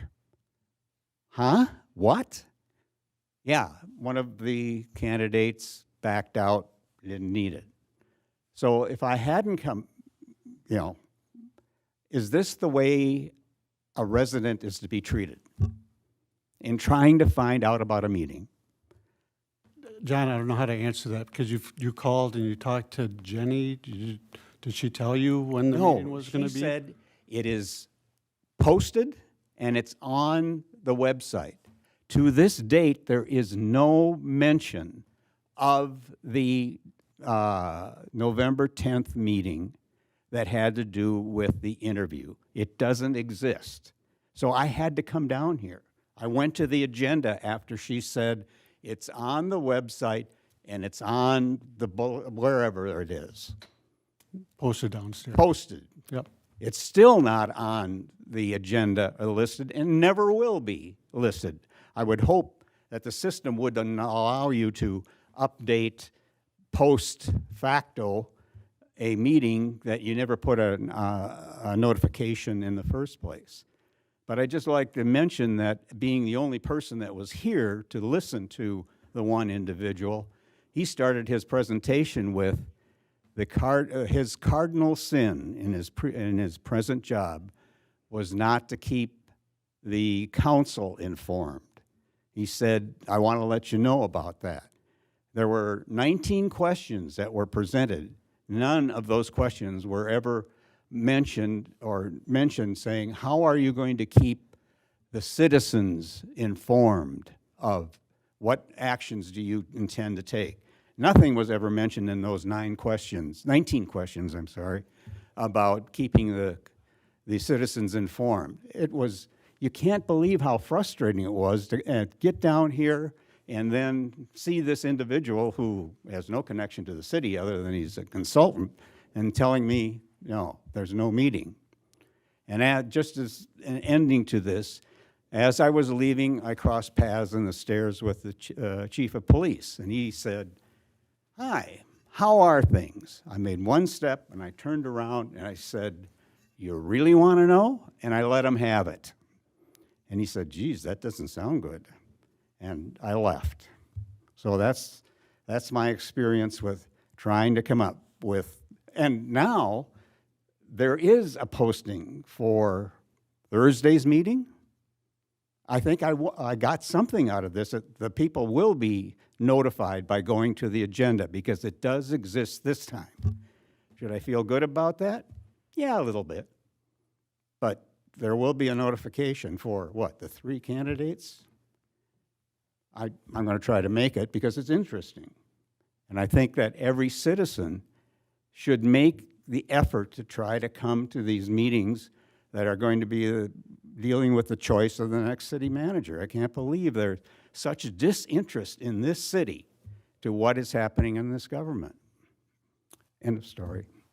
Thank you, John. We have one online.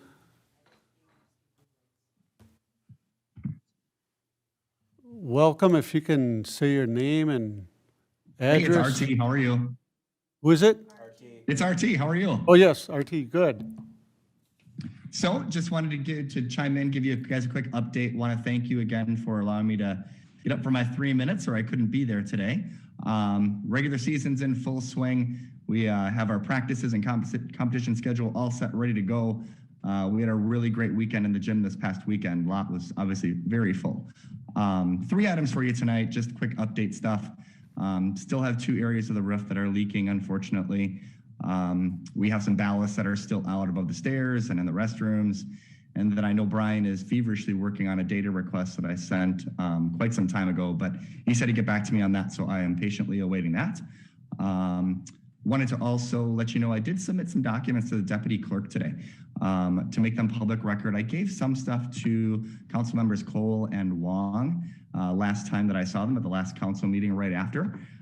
Gave them some documents with more information about the facility. The 2 more documents that I supplied today just kind of supplement that. One of them, in the last council meeting, we spoke back and forth a little bit about the process that was undergone for figuring out what the property should be leased for back when it was leased to the hockey program. And I actually found documentation of that in my email. So I certainly provided that for you guys so you would have more information. Just like Councilmember Wong is looking for information about the police cars. I want to give you guys as much information as I can so you can make good decisions. And then the other document that I ran across when I was looking was a document that was an email from former city manager Zemer. And it was a public record document that stated that the hockey program was about $111,000 in arrears back in 2016. And that was the first time that they didn't pay their rent. The second time was in 2018 when they actually left. So I had a documentation of that, so I wanted to send that along so you guys could see that too. So you had more accurate information about the financials of the facility. So just wanted you guys to have all of that, let you know that obviously we're still here. We love it here. And if you need anything else from us, if you need more information, we do have a lot of information about the facility. So please feel free to reach out. But thanks again for having me. I appreciate you guys. Okay, thank you, RT, appreciate it. Anybody else, Carrie? If not, we have no public hearings. We have city business and action items and recommendations. We don't have the city manager here tonight. He is actually fell ill today, so will not be here. We have no reports from the city manager and departments, unless we do have the finance director here.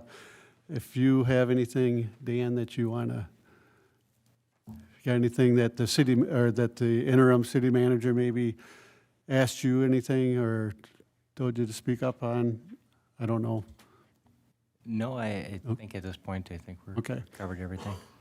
Maybe if we get Carrie, if you get us an update in regards to what's going on downtown, I think that would be nice. I hate to put you on the spot here, Good afternoon. but I think again. we're kind of winding down the downtown, so. Yes, the North Country was down in downtown today fixing a couple segments of the sidewalk. There was a section in front of Newman's that needed to be replaced, and there was some cracked and chipped panels that they were fixing, all work that is under warranty. Been working with the Sentinel to get our barricades off-site. We were hoping to get that done today, and they requested that we leave them in place for another couple days. They have some more work on the front of the building, and they just feel better about having the barricades in place. So I'm working with their on-site contractor, and the subcontractors are working directly with our public works guys so that they will give us the green light on when we can pull those barricades. Sentinel just yesterday submitted their rental license request, so our staff is working on getting that facility inspected and licensed, so they'll be ready for move-in. And then there is a ribbon cutting. It'll be just a brief ribbon cutting and a tour that is scheduled for Friday at 3 o'clock. I did talk to their property manager, and they're hoping to do a bigger party celebration type event when the restaurant does open. Perfect. Another thing I just want to update the council on. Chief Babenroth has worked with Hillcrest Brake, and we're doing a catalytic converter etching and painting event on Saturday. We have residents right now who are currently signing up on our website, taking care of the releases that we need them to do, and that event is scheduled for Saturday, the 20th. Okay. Thank you, Carrie. Appreciate that. Nothing else from department heads?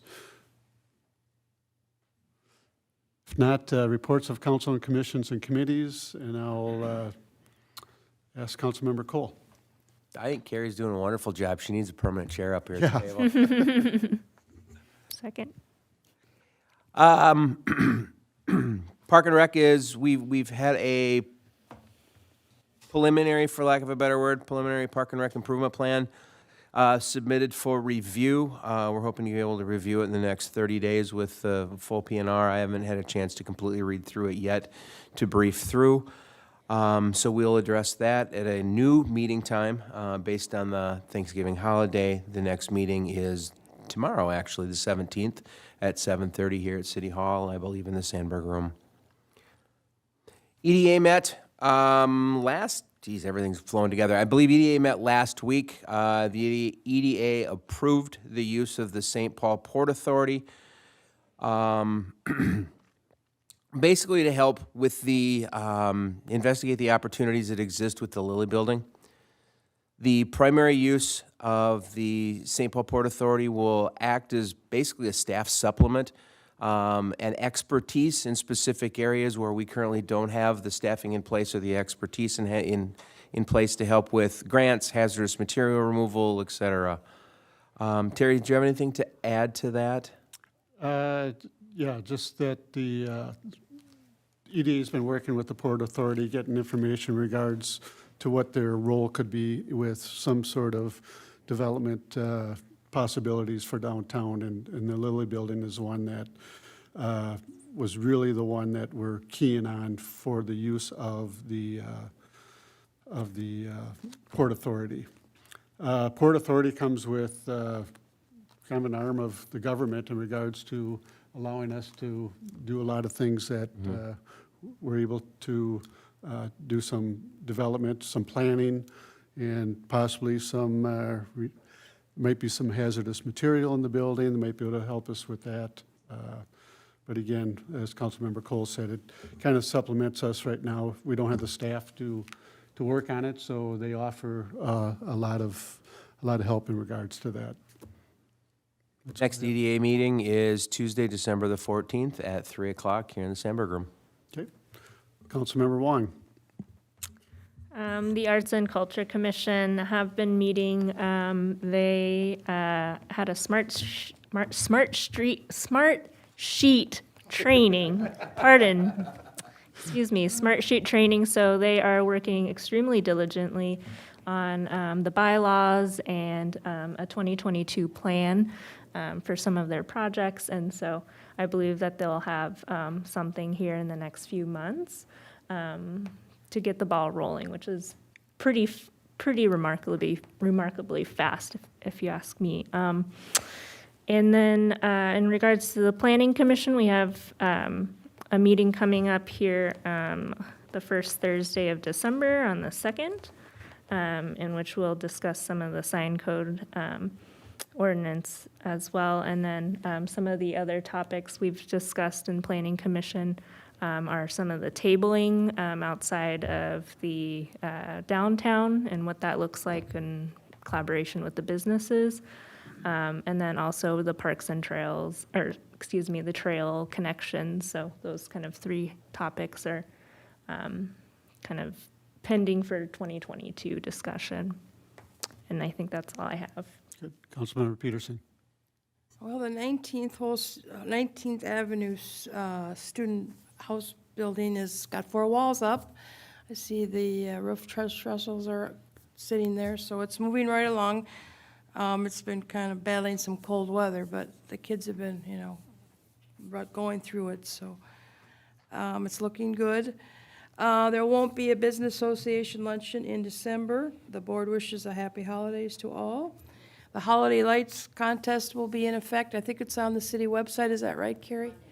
Monday? Okay, and then it'll have the parameters and all the rules, and I think they upped the awards a little bit, so that's exciting. League of Minnesota board meeting, they switched it because I was not available on Thursday. So they're having it tomorrow, because it's kind of my last meeting. And I get to spotlight my city. So they're all going to build snowmen. I have, they don't know this yet. I hope no one's listening. Do you want to build a snowman?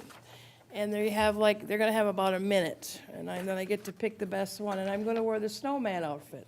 Really? Yeah, they're allowing me. Thank you, Carrie.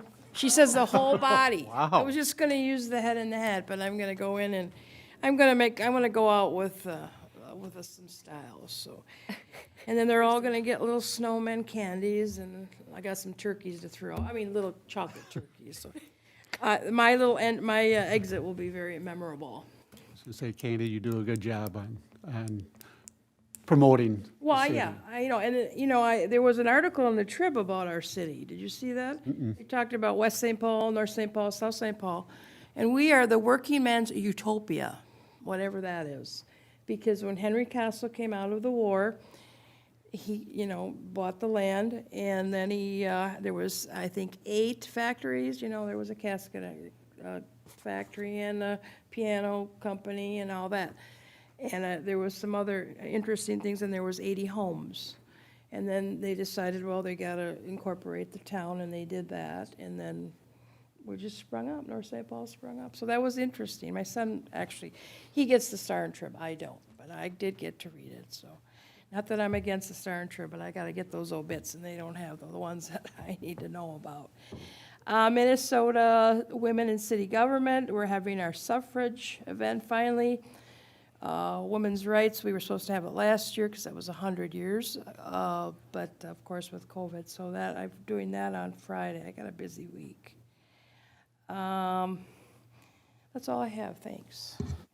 And all I have is the Veterans Day, Veterans Park hosted the Veterans Day event at Veterans Park, and of course, it's always either super hot or super cold or windy or whatever, and it was cold and windy, and there's probably a little over 100 people there, so very well attended. That little park, huh? For that little park, yes. It's crazy the amount of, it does very well with bringing the people in to that park. General business, Councilmember Cole. Don't have a whole lot. I'm excited for Holiday Lights Part 2, second year. Last year we had phenomenal participation. Looking forward to a bigger and better 2021. The weather's going to be a little chillier, but it's going to be 45 degrees on Saturday, so that's a great day if you haven't started to start the decorations. Holiday Hop December 4th. Looking forward to that as well. And to dovetail on top of Terry, I attended the Veterans Park Memorial, and it was very well attended, fantastic. It was windy, it was cold, it was everything you would expect from it. North St. Paul Choir was there, Junior ROTC from North St. Paul was there from North High as well. It was just a very phenomenal and moving event. General business, Councilmember Wong. I have nothing to add. Thank you. General business, Councilmember Peterson. Well, I want to wish everybody a happy Thanksgiving. I'm cooking, so we'll see how that all goes. The area prayer breakfast was very awesome. Our mayor did a good job with greetings. I don't think you could have a better speaker. No, the speaker had everybody in tears. I mean, the chief manager had to leave, but he stayed for that. He couldn't leave. It was so, you can't describe it. I mean, if you want to talk about it, Terry, but it was just tremendous. And I want to thank the city of Oakdale for inviting us to their table. And then the Polar event, the hockey event, is this Friday at the Legion. So if you're interested or you had something to do with Polar hockey, please come to the Legion at 3 o'clock this Friday. We're just going to have some Polar Pride and maybe a couple adult beverages. So that's all I have. Thank you. I'll just piggyback on the prayer breakfast, and that was I believe, a lieutenant colonel who was in the Pentagon the day of 9/11, and he was actually coming out of the bathroom when the plane actually hit the Pentagon, and he was trapped in the hallway, and over 65% of his body was burned, and he didn't think, his Army instincts came in, and it was not how to survive, but how he was dying and how he was going to see his maker. He ended up walking down the hallway. Again, you talk about a furnace, you talk about the lungs being burnt, his eyes being burnt. I mean, he explained everything that he went through, and to be honest with you, you wonder how he did survive. But he did survive, he told the story, and it was just a real neat experience. And he actually put humor into it, which was kind of morbid in a way, but he was able to talk about it in regards to put light into it. I guess one of the most painful things you can go through is being burned. And over 65% of his body, third-degree burns. He was in the hospital for a long time. And it just kind of puts in perspective how important life is and how your body and how he survived getting through that. It took not only his family, the doctors, and just spiritual, but he survived and was able to tell the story, and there was not a dry eye in that place. So yes, a very good event, and again, thank you for Candy and Jason Mallinger, and Jenny was there for being a part of that. I also have North Haven Church reached out. I had been talking with them in regards to putting together a little program for the police department and first responders, and they're going to, all the churches in the community are donated money to the police department in regards to be able to buy $75 gift cards to Cub Foods. So they'll have on their person when they're on patrol, going out in the community, they have the opportunity, if they see somebody in need or they come upon somebody who, you know, might need a little help, to have that connection with the police department, to be able to give a person, individual or individuals, a $75 gift card to Cub Foods. So it's a nice little program. I know other communities do it, and we're going to start doing that here in the next couple weeks. With that, I don't have anything else except for we do have the ribbon cutting this Friday. The council is invited to that, and that's at the Sentinel, I believe, right in the front there at 3 p.m. Also, I'll say again, the Hillcrest Automotive is offering catalytic converter spray painting, I believe, and emblem signing, putting their last 4 digits of their, 6 digits of their VIN number. And that's from 9 o'clock till 12 on November 20th. And that's all I have. So at this time, Soren, I might need your help here. We were going to go into closed session, but I think we'll go into HRA first and then do the closed session after that. Is that possible? That's fine. So I will adjourn this meeting. Don't adjourn it, we're just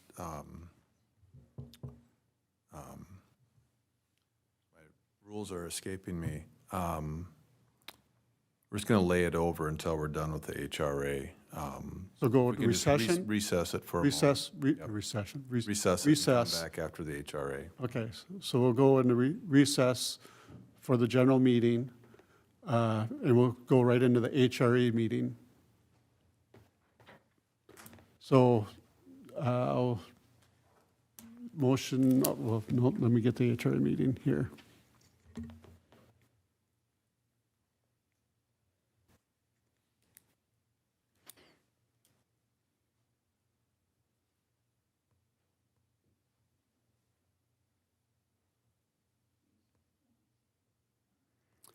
Okay, so we'll start the HRA meeting for November 16th, 2021. Jenny, if you could call the meeting to order, or I call the meeting to order, if you can take the roll call. Chair Furlong, Here? Commissioner Peterson. Here. Commissioner Wong, Here. Commissioner Cole. Here. Absent is Commissioner Thorson. Quorum is present. We do have, do I hear echoes or somebody talking? So we do have one item, and that's the student build house retaining wall bid. And I'll turn it over to Ron Ritchie, our superintendent for Public Works. Okay, thank you. What are you, executive director and commissioners? Yes. Okay. All right. I got that right. I had to read it, but, yeah, attached you'll find the bids for the 2021-22 student built house, the retaining wall, to replace the old flagstone wall that was there on the east side of the property. Build a new wall there. We have selected a little bit of White Bear Lawn and Snow for $25,980.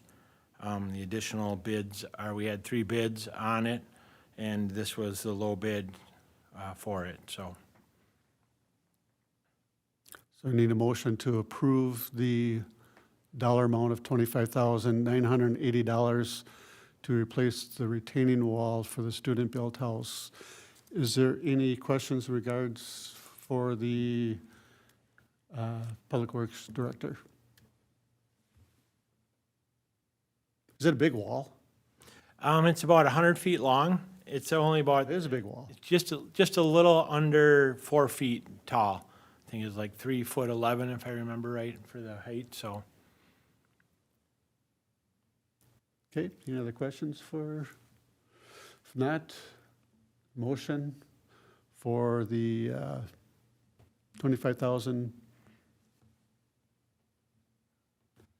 So moved, Your Honor. for the retaining wall. So moved by Councilmember Peterson, Second. second by Councilmember Cole. Any discussion?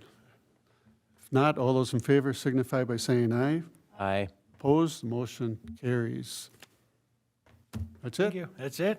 Yeah, All right, sounds good. thank you. Appreciate it. How is it going down there? Down at the student built house, it's going good.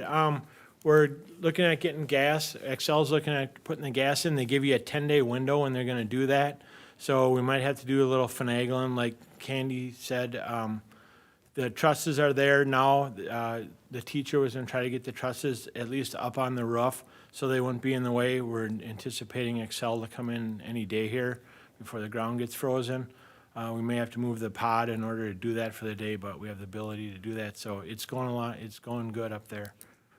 You know, the teacher likes the kids to work in the cold a little bit, so they get the Make 'em suffer a experience. little bit? Well, just so he wants them to understand that, you know, you're not working in a controlled environment every day. This is kind of what you're gonna have, you know, this is what you're gonna have to work with. So, it's going good.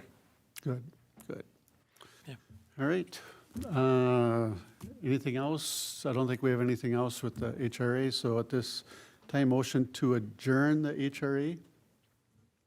So moved. Moved by Councilmember Cole, Second. second by Councilmember Wong. Any discussion? If not, all those in favor signify by saying aye. Aye. Opposed, motion carries. We'll go back to the general meeting. And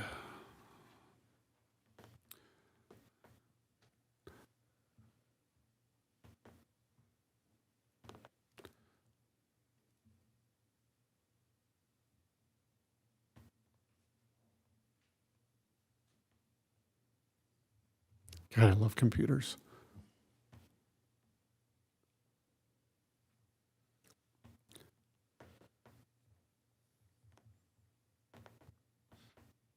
Okay, so go back to the general meeting, and at this time, we'll go into closed session. We will, Mr. Mayor, there's a statement on the front page of your agenda. If you would read that Yep. in, and then ask for a motion to close the closed meeting, and then we'll go into closed session. Okay.